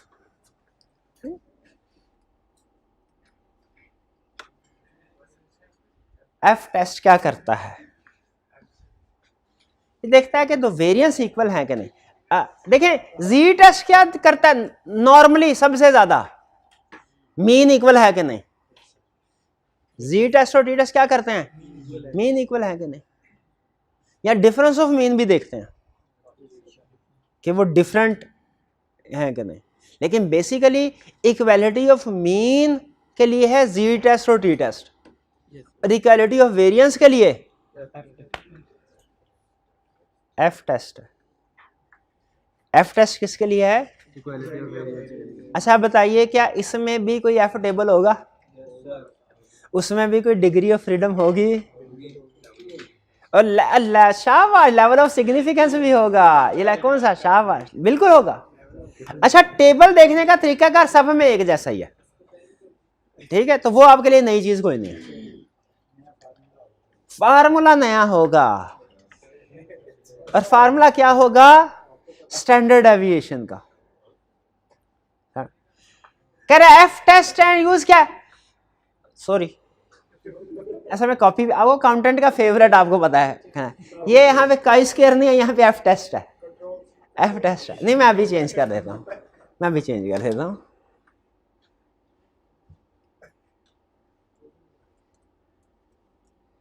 F test is used to check whether variance of two populations are equal।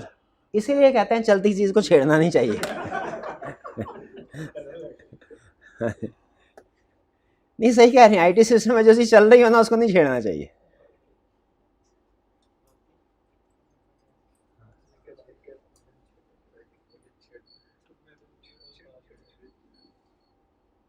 चल बड़ा भाई,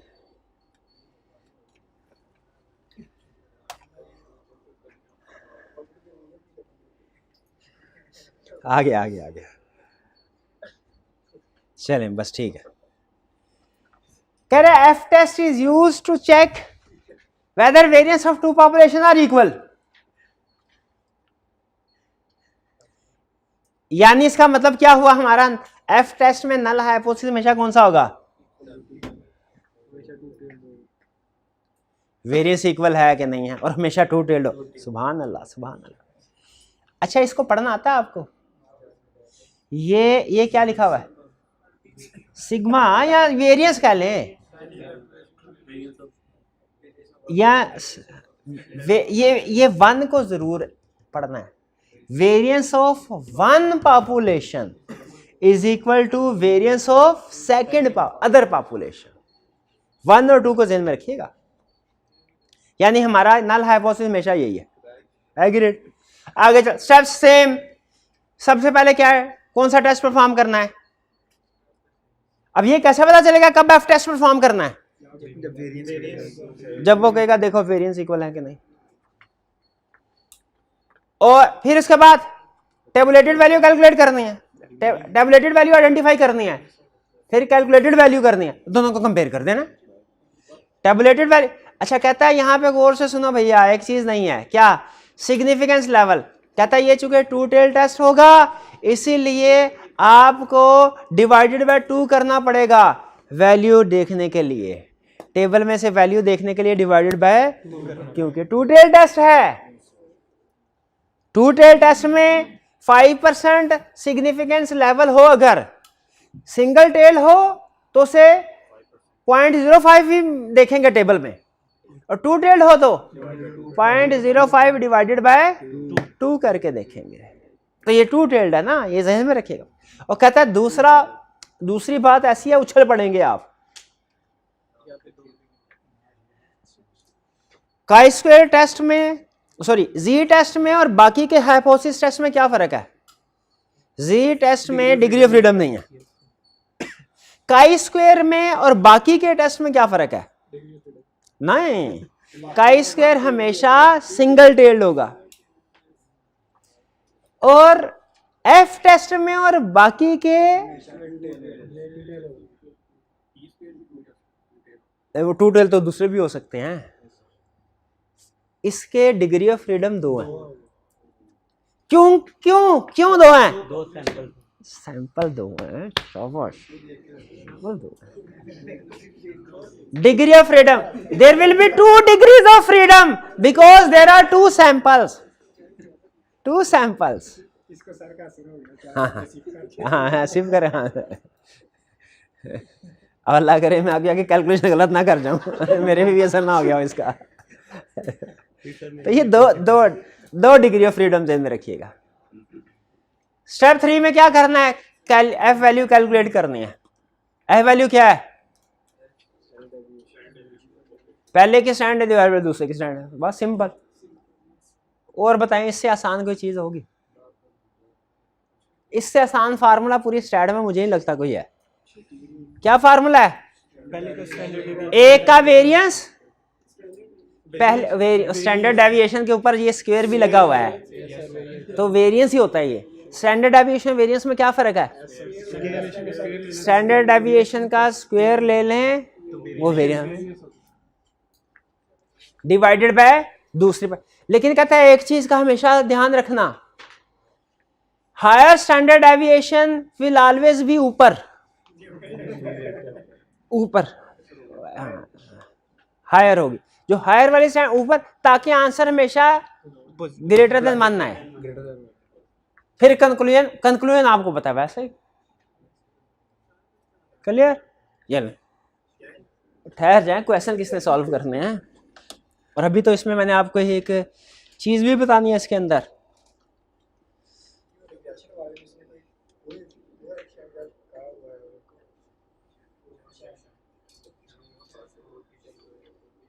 ये थे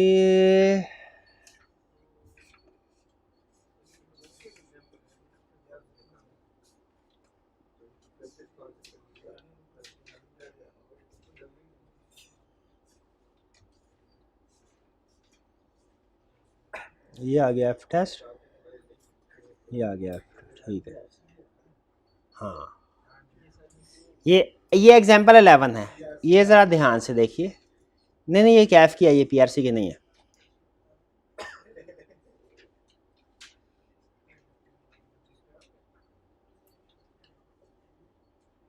ठीक है,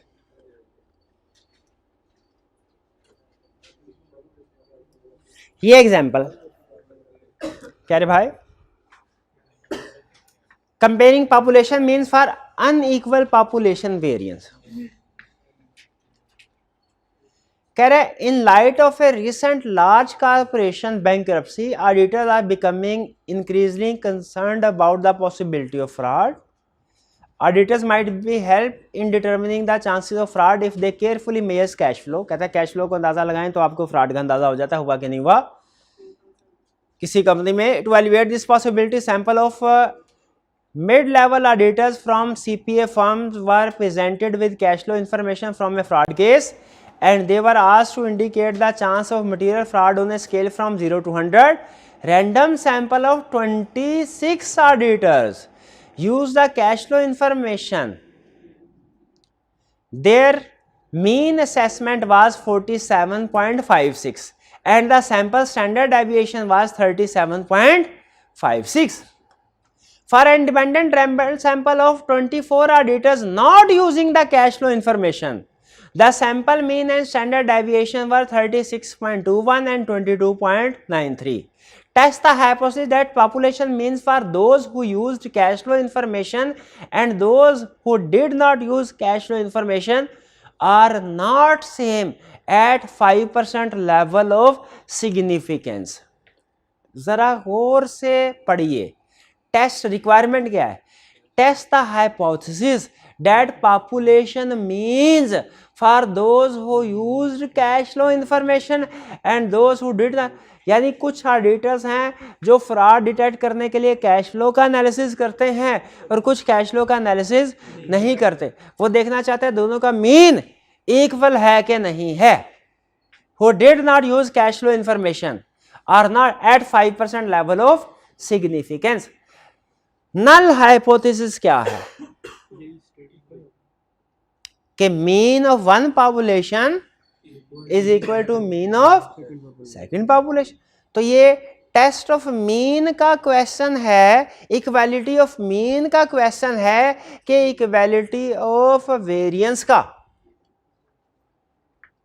क्वेश्चन बताइए कौन सा है ना, इक्वालिटी ऑफ मीन्स का है। वेरिएंस का इसलिए कहा क्योंकि वेरिएंस का टॉपिक करवा रहा हूं, इसलिए कहा ना ना भाई। हाइपोथेसिस देखें फिर से पढ़ लें। Test that sample that population means for those who use cash flow means, population means, ठीक है, are not same at 5% level of significance. ठीक है, तो ये टेस्ट ऑफ मीन्स का क्वेश्चन है, पहले ये क्लियर करें। ठीक है, टेस्ट ऑफ मीन का क्वेश्चन है ना, उससे हमें एक सैंपल का स्टैंडर्ड डेविएशन और मीन दे दिया और एन दे दिया, तीन चीजें दी, N number of standard deviation means, और फिर दूसरे सैंपल का एन दिया, स्टैंडर्ड डेविएशन दिया, सैंपल दिया, मीन दिया। टेस्ट क्या करना है, equality of mean. F test लगेगा नो, काई स्क्वायर टेस्ट लगेगा नो, मीन को वैल्यूएट कर रहे हैं ना, तो क्या लगेगा, जी टेस्ट क्या टी टेस्ट, कौन सा लगेगा, कौन सा लगेगा, कितने स्टूडेंट का है जी टेस्ट लगेगा, कितनों का है टी टेस्ट लगेगा। आप कौन सा टेस्ट लगाना चाह रहे हैं, सी टेस्ट, जी टेस्ट, तो वह हाथ उठा के बताएं ना, मुझे पता चले कितने स्टूडेंट का है जी टेस्ट और कितनों का है टी टेस्ट।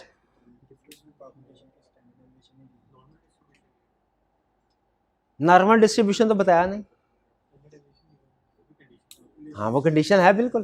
बड़ी कंडीशन क्या है? पॉपुलेशन की स्टैंडर्ड डेविएशन है। ये तो वही तो मैं पूछ रहा हूँ, किधर है? नहीं है।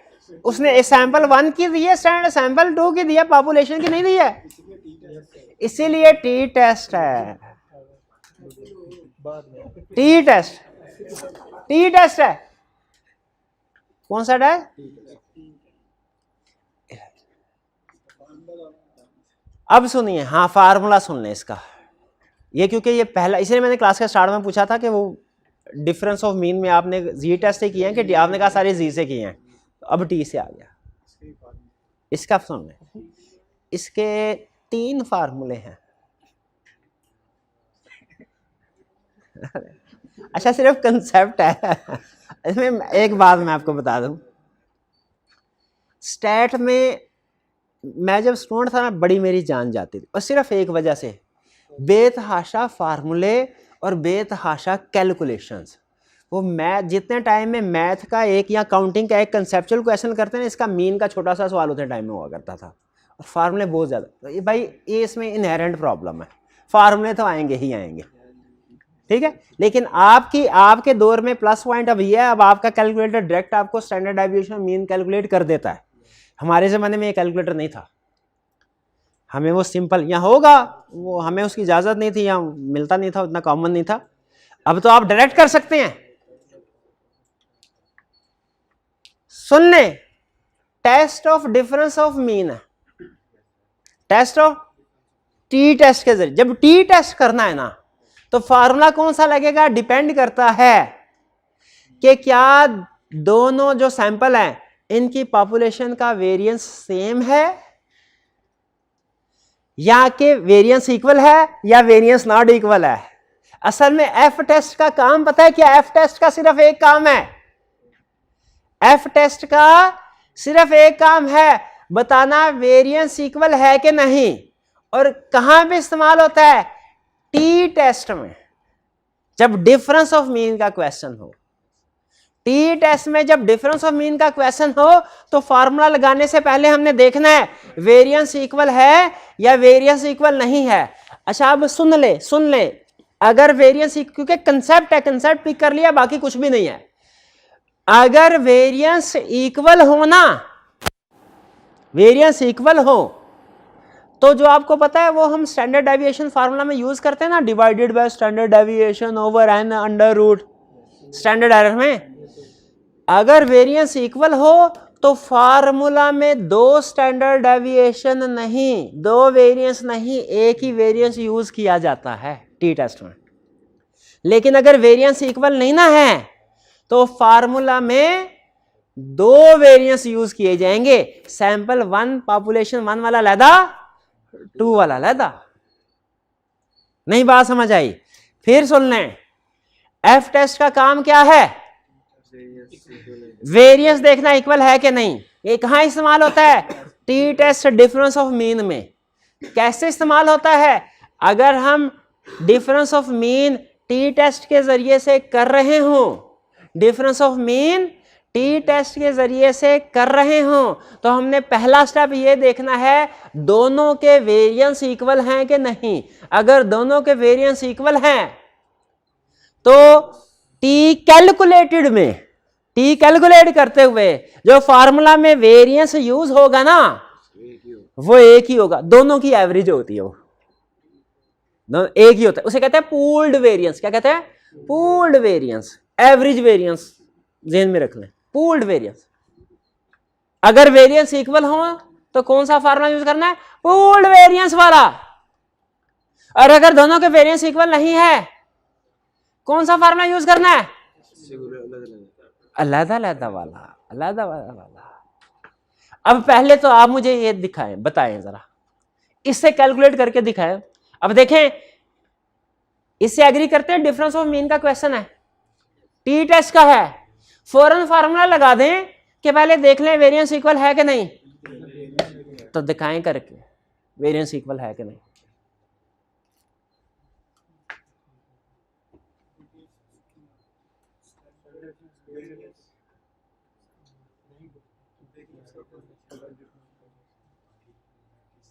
बड़े वाला वेरिएंस डिवाइड बाय छोटे वाला वेरिएंस, तो करना। बड़े वाला वेरिएंस कौन सा है? Standard deviation. स्टैंडर्ड डेविएशन किधर है? 37 पॉइंट, और छोटे वाला कौन सा है? 36.21। ठीक है, अब ये देखिए उसने आगे कैलकुलेशन की होगी, देखिए यही आता है 2.68 आता है। बड़े वाले स्टैंडर्ड वेरिएंस है ना, बड़े वाले स्टैंडर्ड डेविएशन का स्क्वायर डिवाइडेड बाय छोटे वाले स्टैंडर्ड डेविएशन का स्क्वायर, 2.68 आया सबका। अब इसकी डिग्री ऑफ फ्रीडम बताइए, डिग्री ऑफ फ्रीडम बताइए क्या है? डिग्री ऑफ फ्रीडम बताएं क्या?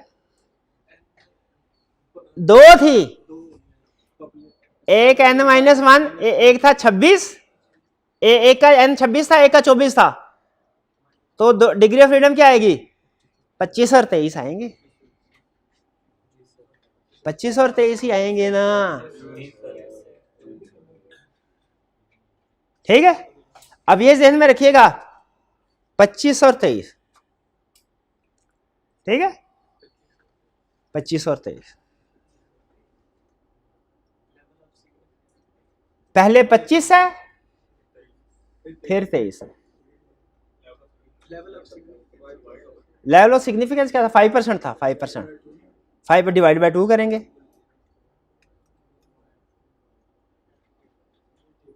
ये उम्मीद है आपको टेबल वैल्यू दी होगी, उसने गिवन होगी, लेकिन अगर नहीं दी तो मैं इसीलिए एहतियातन आपको करवाना जा रहा हूं, वरना उसने रिसेंटली जो क्वेश्चन है उसने टेबल की वैल्यू दी हुई है। हाँ, ना दी हुई तो टेबल प्रोवाइड करेंगे, ये तो इम्पॉसिबल है, नामुमकिन है किसी को टेबल वैल्यू याद हो, इम्पॉसिबल है। या तो आपको क्वेश्चन के अंदर टेबुलेटेड वैल्यू देगा या साथ में ये टेबल देगा, ज्यादा चांस दोनों ने देगा तो क्वेश्चन सॉल्व करना इम्पॉसिबल है। कोई माइका लाल दुनिया का क्वेश्चन सॉल्व नहीं कर सकता, वो बस हाँ वो असल में ना 2-3 वैल्यूज वो एक्सपेक्ट करते हैं, बात को तो हमें जबानी याद हो, जैसे आपको याद है वो 1.965%। अच्छा, डिग्री ऑफ फ्रीडम क्या थी? तो एक 25 थी, एक 23 थी। पहले वाली जो थी, जो ऊपर थी, जो स्टैंडर्ड डेविएशन ऊपर थी, ऊपर स्टैंडर्ड डेविएशन कौन सी थी? 25 वाली के 26 वाली के 24 वाली? 26 वाली ऊपर थी, 24 वाला स्टैंडर्ड डेविएशन नीचे थी ना, तो इसका मतलब है डिग्री ऑफ फ्रीडम में भी ऊपर 26 माइनस 1 25 और नीचे 23, ये जहन में रखना है, ऊपर 26 नीचे 23, ये है डिग्री ऑफ फ्रीडम ऊपर वाले की, ये है डिग्री ऑफ फ्रीडम, और ये क्या है? Level of significance. अब ये टेबल है बड़ा, टेबल बड़ा, तो तसल्ली से वैल्यू ढूंढनी है। डिग्री ऑफ फ्रीडम है 25, 23, और लेवल ऑफ सिग्निफिकेंस क्या है? 0.025, 5% को डिवाइड बाय 2 किया। तसल्ली के साथ वैल्यू ढूंढनी है। इसमें है नहीं है 25, ये तो 9 तक है, ये 25 तक आ गया। अब इसमें क्या करना है? 23 नीचे आ जाता है, ये 11 12 13 14 15 16 17, नहीं ये किधर था?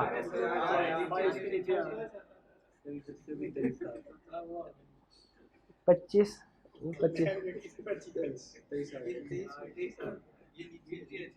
नहीं, तो ये ऊपर डिग्री ऑफ फ्रीडम चाह रहा है।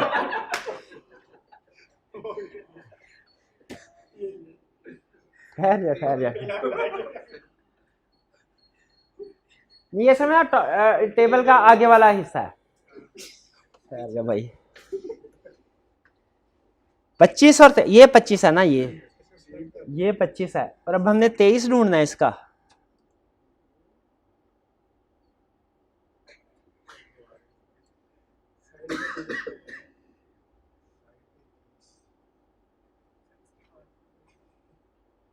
ये 25 है, ये 23 है,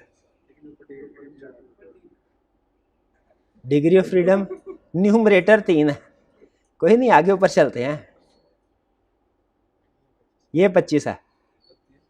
अब इसमें से देखना हमने ये 23 वाला इसमें से कौन सा है?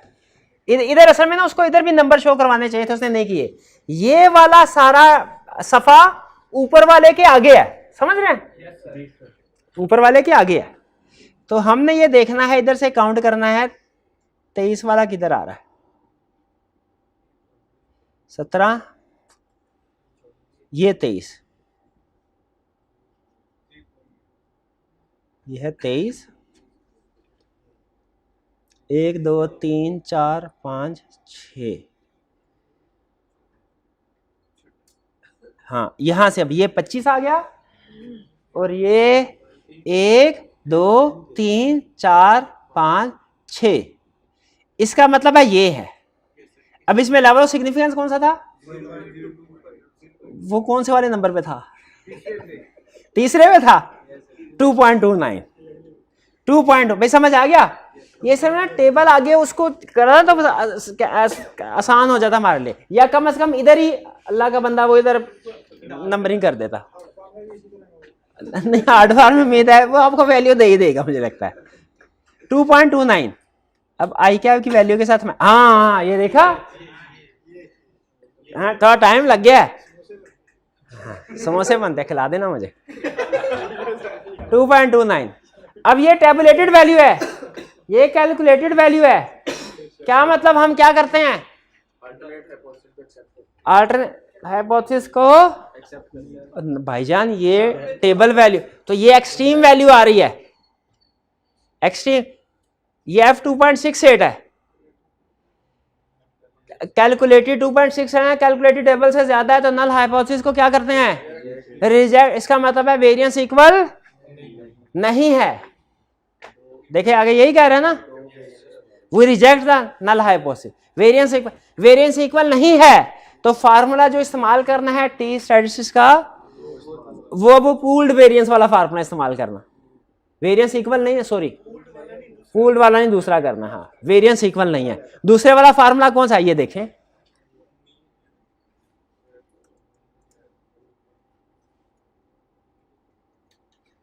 ये है दूसरे वाला फार्मूला। ये हमेशा 0 आता है। डिफरेंस ऑफ मीन में, क्योंकि नल हाइपोथेसिस का मतलब है दोनों इक्वल हैं, दोनों इक्वल होंगी तो 0 आएंगी। डिफरेंस ऑफ मीन के क्वेश्चन में ये हमेशा 0 आएगा। तो देखिए इसमें 2 स्टैंडर्ड डेविएशन यूज हो रहे हैं। क्यों भला 2 यूज हो रहे हैं? लेकिन एक और जो क्वेश्चन है ना,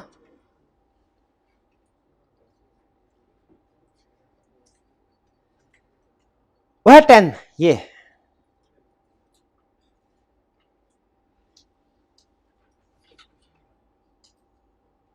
10। अच्छा इसमें ना उसने कुछ बड़ी बोंगियां मारी हुई हैं उसने, मेरा ख्याल है, या यूं कह ले नहीं मारी हुई, बस मुझे लगता है ऐसे।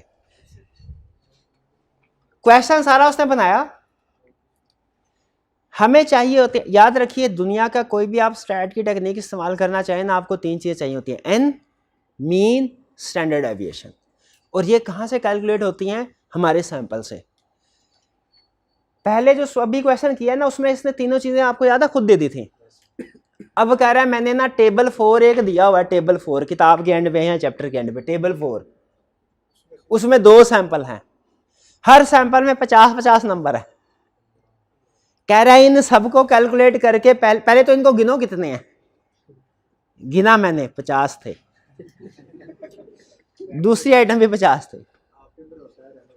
फिर उसने कहा गिनो इनका मीन कैलकुलेट करो, वो मैंने एक्सेल पे फिर कॉपी करके मीन कैलकुलेट किया दोनों का।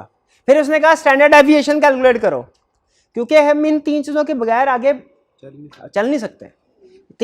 या हमें ये तीनों चीजें दे देता हम आगे चलते, छोटा, तो उसने टेबल दे दिया। एग्जाम में डेफिनेटली 50-50 का टेबल नहीं देगा, 100%, वो 6-7-8 आइटम्स का देगा। इसलिए हम थोड़ा सा बेनिफिट लेते हैं, क्या, बजाय ये कि टेबल 4 पे जाके 50-50 से मीन, स्टैंडर्ड डेविएशन और एन कैलकुलेट करने की बजाय हम वैल्यू खुद से निंजा अप्रोच कैलकुलेट कर लेते हैं। अब आप लिख लें n पॉपुलेशन सैंपल वन की वैल्यूज लिखें। सैंपल वन की values n is equal to 50, n is equal to 15, 50 और सैंपल 2 का भी n लिखे 50। फिर सैंपल 1 का स्टैंडर्ड डेविएशन, सैंपल 1 का वेरिएंस 45.131 वेरिएंस है, वेरिएंस। सैंपल 2 का वेरिएंस 42.08। सैंपल 1 का मीन 6.902, सैंपल 2 का मीन 3.709। ठीक है, ये 3 फिगर हमारे पास आई, हमें उधर टेबल से जान छूट गई। लेकिन आपने घर जाके ना एक दफा उसको चेक कर लीजिएगा। टेबल 50 आइटम 50 ऐड करने, कैलकुलेटर आपके पास है मेरे भाई, आप कर सकते हैं, यकीन कीजिए। 3 मिनट से ज्यादा टाइम नहीं लगेगा। एक के ऊपर, दूसरे के ऊपर 6 नहीं, 3 और 3 6 हो जाएंगे। एफ स्टैटिस्टिक्स लगाएं, देखें, कैलकुलेट करें।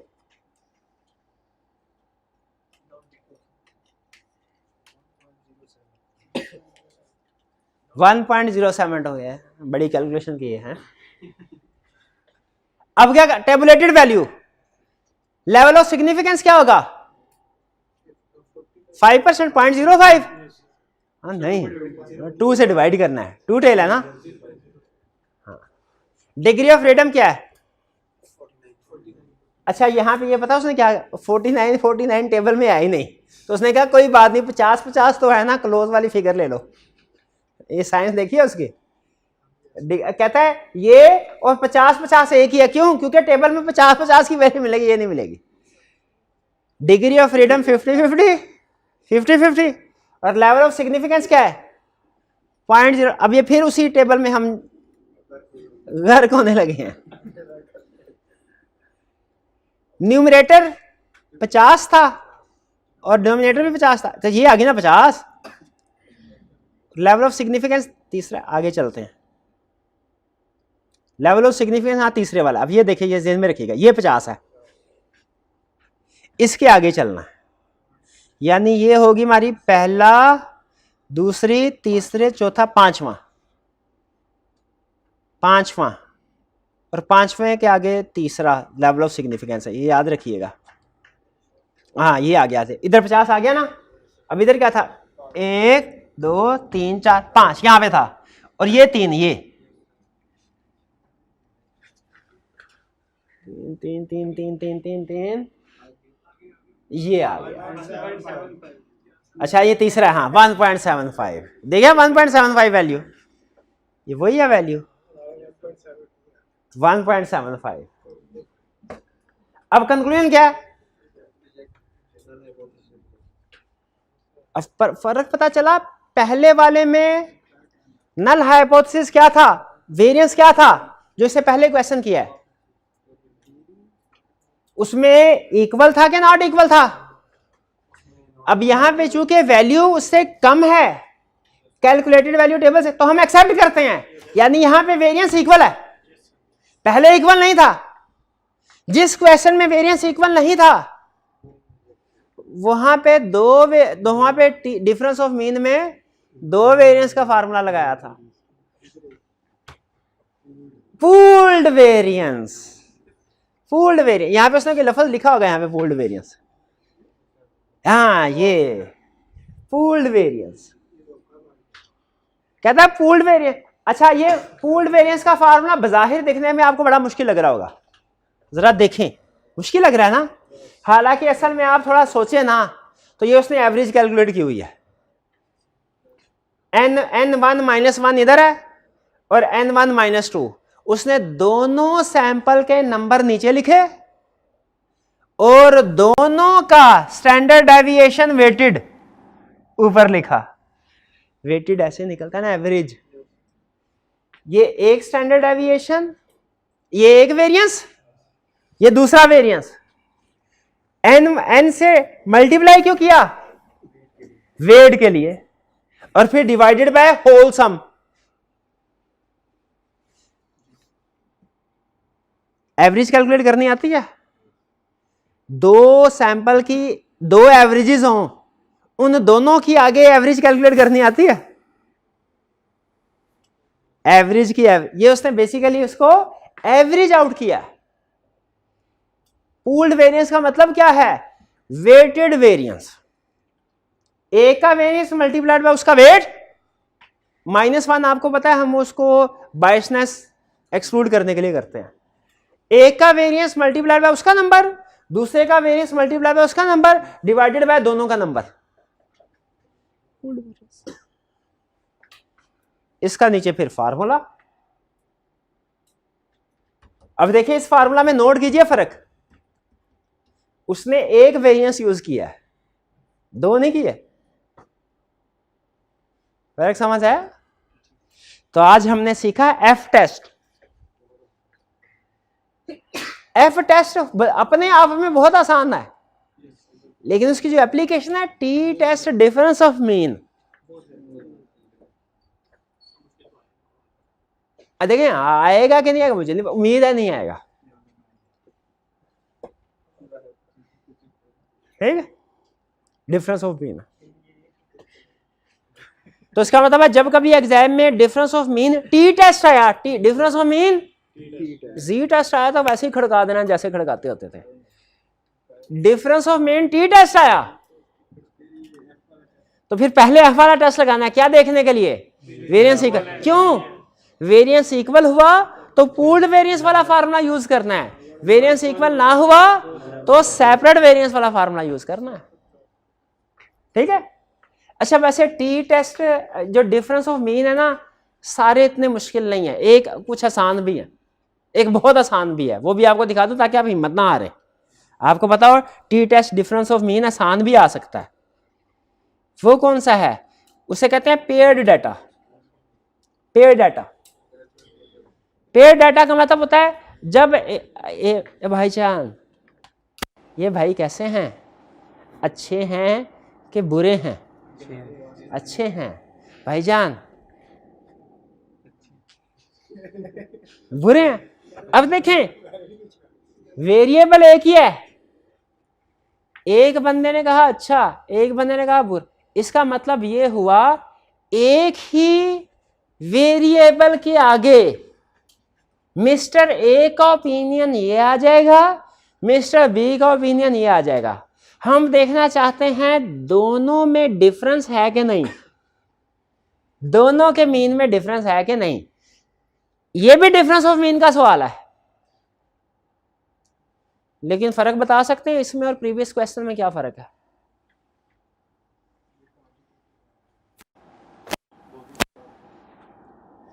उसमें सैंपल अलग-अलग थे, इसमें सैंपल एक ही है, 1 2 3 4। उसकी जो एवरेज वैल्यू साइन की गई है वो डिफरेंट है। तो हमने देखना है कि क्या ये वाली फर्म जो वैल्यू साइन, ये असल में घर है और घर की वैल्यू साइन की गई है, ये वाली फर्म ने जो वैल्यू साइन की उसमें दोनों में फर्क है क्या? ओवरऑल इनकी वैल्यू में फर्क होता है? तो इसमें देखें, इसको देखें, ये दोनों वैल्यू एक ही आइटम की है, इसे कहते हैं ये पेयर्ड है। ये पेयर्ड, पेयर्ड का मतलब क्या है? इकट्ठा, ये भी वैल्यू इसी की है, ये भी इसी की है। Paired, paired data, paired data.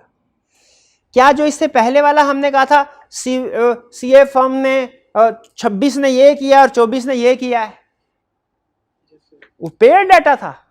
Paired data नहीं था। और दूसरा सवाल कौन सा किया था अभी? 50-50 वाला। तो पेयर्ड डाटा कौन सा होता है? पेयर्ड डाटा का फार्मूला बड़ा आसान होता है, ये इसका वैसा है। इसने आपने सिर्फ क्या करना है, ये पेयर्ड डाटा ऐसे ही है जैसे सिंपल मीन। सिंपल मीन, इसमें सिर्फ आपने दोनों की डेविएशन कैलकुलेट करनी है और फिर एज्यूम कर लेना है ये डेविएशन ही x है, और इस पे simple test of mean apply करना। नीचे फार्मूला आप देखेंगे ना, वो सिंपल टेस्ट ऑफ मीन का है, सिंपल टेस्ट ऑफ मीन का है। देखिए सिंपल टेस्ट ऑफ मीन में यही होता था ना, मीन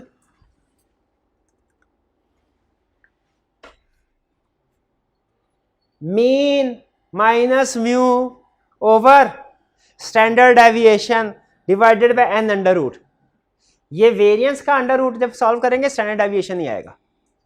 तो ये फार्मूला जो है ना टी का, ये वो सिंपल वाला ही है, सिंपल मीन वाला है, क्योंकि पेयर डाटा का मतलब एक ही चीज है। जैसे कुछ बात समझ आई? ये था हमारा आज का लेक्चर। क्विक रिवीजन करते हैं। आज के लेक्चर में हमने क्या क्या सीखा। हमने सबसे पहले ये सीखा ताकि तसल्ली हो जाए कि काई स्क्वायर टेस्ट क्या होता है। हमें पता चला ये क्वालिटेटिव डाटा पे अप्लाई किया जाता है। इसकी दो टाइप्स हैं, गुडनेस ऑफ फिट टेस्ट और test of independence. Goodness of fit test में दोनों में तरीकाकार क्या होता है हमारा काई स्क्वायर में? ऑब्जर्व्ड को एक्सपेक्टेड के साथ हमने कंपेयर करके देखना होता है। गुडनेस ऑफ फिट टेस्ट में एक ही वेरिएबल होता है, उसी की वैल्यू के साथ हम एक्सपेक्टेड कैलकुलेट करते हैं। और जो टेस्ट ऑफ इंडिपेंडेंस है उसमें दो वेरिएबल्स होते हैं, हम देखते हैं दोनों में कोई इंडिपेंडेंट है कि नहीं है। उसकी जो एक्सपेक्टेड वैल्यू है, जो टेस्ट ऑफ इंडिपेंडेंस की एक्सपेक्टेड वैल्यू है, वो थोड़ा सा कैलकुलेशन वाला काम है। कैसे? रो का टोटल मल्टीप्लाई कॉलम का total divided by grand total, सबका टोटल। फिर इसके बाद हम एक वैल्यू कैलकुलेट करते हैं। वैल्यू कैलकुलेट हो गई, फिर टेबुलेटेड वैल्यू कैलकुलेट करते हैं। काई स्क्वायर के टेबुलेटेड वैल्यू कैसे, क्या डिग्री ऑफ फ्रीडम होता है इसमें? क्या कैसे कैलकुलेट करते हैं? कैटेगरी -1 ये होगा हमारा गुडनेस ऑफ फिट टेस्ट में, और रो -1 इंटू कॉलम -1 इंडिपेंडेंस का। क्लियर? फिर उसका कंपेयर करके आपको तो एक्सट्रीम वैल्यू हो तो रिजेक्ट कर देते हैं, इनसाइड वैल्यू हो तो एक्सेप्ट कर लेते हैं। काई स्क्वायर साइड, ये हमारा 60% समझे आज का काम हो गया, अगर काई स्क्वायर समझ आ गया। फिर एफ टेस्ट। एफ टेस्ट किस लिए यूज होता है? देखने के लिए वेरिएंस इक्वल है कि नहीं। क्या करना है, या तो उसने वेरिएंस दिए होंगे या नहीं दिए होंगे, अमाउंट्स दी होंगी, कैलकुलेटर से वेरिएंस कैलकुलेट कर लेंगे दोनों का, दोनों सैंपल का। फिर क्या करेंगे, देखेंगे उनको देखेंगे बड़े वाले स्टैंडर्ड डेविएशन का स्क्वायर डिवाइडेड बाय छोटे वाले स्टैंडर्ड डेविएशन का स्क्वायर, या डायरेक्ट बड़ा वेरिएंस डिवाइड बाय छोटा वेरिएंस। वैल्यू ये हमारी क्या है, कैलकुलेटेड वैल्यू। फिर उसके बाद टेबुलेटेड वैल्यू कैसे कैलकुलेट करनी है? एफ टेबल में से 2 डिग्री ऑफ फ्रीडम होंगे यहाँ में, और एक ये है 2 टेल टेस्ट है, तो significant level of significance divide by 2 करना है, 2 डिग्रीज ऑफ फ्रीडम। वो कैसे होंगे? n-1। हाँ, जो ऊपर वाले का डिग्री ऑफ फ्रीडम है न्यूमरेटर का, वो ऊपर ही आएगा, टेबल में भी ऊपर देखना है, और नीचे वाले का लेफ्ट है। इसमें उम्मीद है आपको टेबुलेटेड वैल्यू किसी भी कोई भी हाइपोथेसिस टेस्ट दे ना, जी टेस्ट दे, टी टेस्ट दे, काई स्क्वायर दे, उम्मीद है आपको वो खुद से क्वेश्चन में देगा। लेकिन अगर ना दे और टेबल हो तो भी आप कैलकुलेट कर सकते हैं। हमने हर एक का देखा है, जी टेस्ट को भी ना देखा है, टी को भी, काई स्क्वायर को भी, एफ को भी। क्लियर? एफ टेस्ट भी क्लियर हो गया, 95% काम ये हो गया। अब जो बाकी 5% था ना, वो असल में प्रीवियस कंसेप्ट की रिवीजन थी। डिफरेंस ऑफ मीन के ऊपर हमने ये इसका टी टेस्ट का क्वेश्चन नहीं किया था। तो जब कभी टी टेस्ट का डिफरेंस ऑफ मीन का क्वेश्चन आए, हमने पहली चीज क्या देखनी है, वेरिएंस इक्वल है कि नहीं। ये किस लिए देखना है? वेरिएंस इक्वल हो तो पूल्ड वेरिएंस का फार्मूला लगेगा टी टेस्ट कैलकुलेट करने के लिए। वेरिएंस इक्वल नहीं है तो वो अलग अलग लगेगा। क्लियर? और अगर पेयर डाटा है तो फिर एफ टेस्ट की जरूरत ही नहीं है। पेयर डाटा कौन सा होता है? जब एक ही आइटम की 2 लोगों ने वैल्यूएशन की हो, 2 वैल्यू आई। क्लियर हो गया? ये था हमारा स्टैट, मेरी तरफ से तो क्लियर है। क्लियर? अब आपने घर जाके यही क्वेश्चन IQF वाले दोबारा करने हैं, ठीक है, जो हमने क्लास में किए हैं ये सारे क्वेश्चन दोबारा पता चल जाएंगे ना आपको कौन कौन से कहाँ जी। हाँ ये स्लाइड ये मैं आपको भी सेंड कर देता हूँ, अभी सेंड कर देता हूँ, ये सारी ये टेबल भी सेंड कर दूंगा। क्वेश्चन आई क्या आपकी बुक में है? नहीं यार आई क्या आपकी बुक का सफ़ा है, ऐसे ना करें, आई क्या आपकी बुक का सब पेज है, पुरानी नहीं दोनों में है, ये ऊपर नीचे होगा कहीं, आई क्या बुक में है। ये आपको मैं सारा मटेरियल इंशाल्लाह शेयर कर दूंगा। बुक आई क्या आपकी वेबसाइट पे आपके पास होनी चाहिए, नहीं कहते हैं तो बुक भी सेंड कर देता हूँ, बुक है ना बट ठीक है, बाकी चीज़ें मैं सेंड कर दूंगा आपको इंशाल्लाह। चलिए ये था हमारा आखिरी लेक्चर कर लें या एक्स्ट्रा कर लें या कुछ भी कर लें, बस खत्म। अच्छा वैसे कोई ज़्यादा मुश्किल तो नहीं था, कोई ऐसा तो नहीं है कि आपको लगे यार अब ये 2 दिन इसके ऊपर ही लगाने पड़ेंगे, ठीक है। हाँ थोड़ा कोई बात हो गया ना, करके घर भेज रहा हूँ, करवा के घर भेज रहा हूँ ना कंसेप्ट। अब आपने सिर्फ एक एक क्वेश्चन हर एक करने, 3-4 क्वेश्चन हैं, 1.5 से 2 घंटे और लगेंगे, कंसेप्ट आपका रेडी, ठीक है। और ये मैंने थोड़ा होल्ड इसलिए किया हुआ था कि ज़्यादा अहम हुआ, मैं चाह रहा था ज़्यादा आप प्रिपरेशन जी टेस्ट टीचर, लेकिन बहरहाल चूँकि आपको पता है सिलेबस का हिस्सा है, तो कोई भी चीज़ को हम ये नहीं कह सकते आई कैप नहीं पूछेगा, आई कैप पूछ सकता है। चलिए फिर आज का लेक्चर यहाँ पे ख़त्म करते हैं हम, अल्लाह हाफिज़।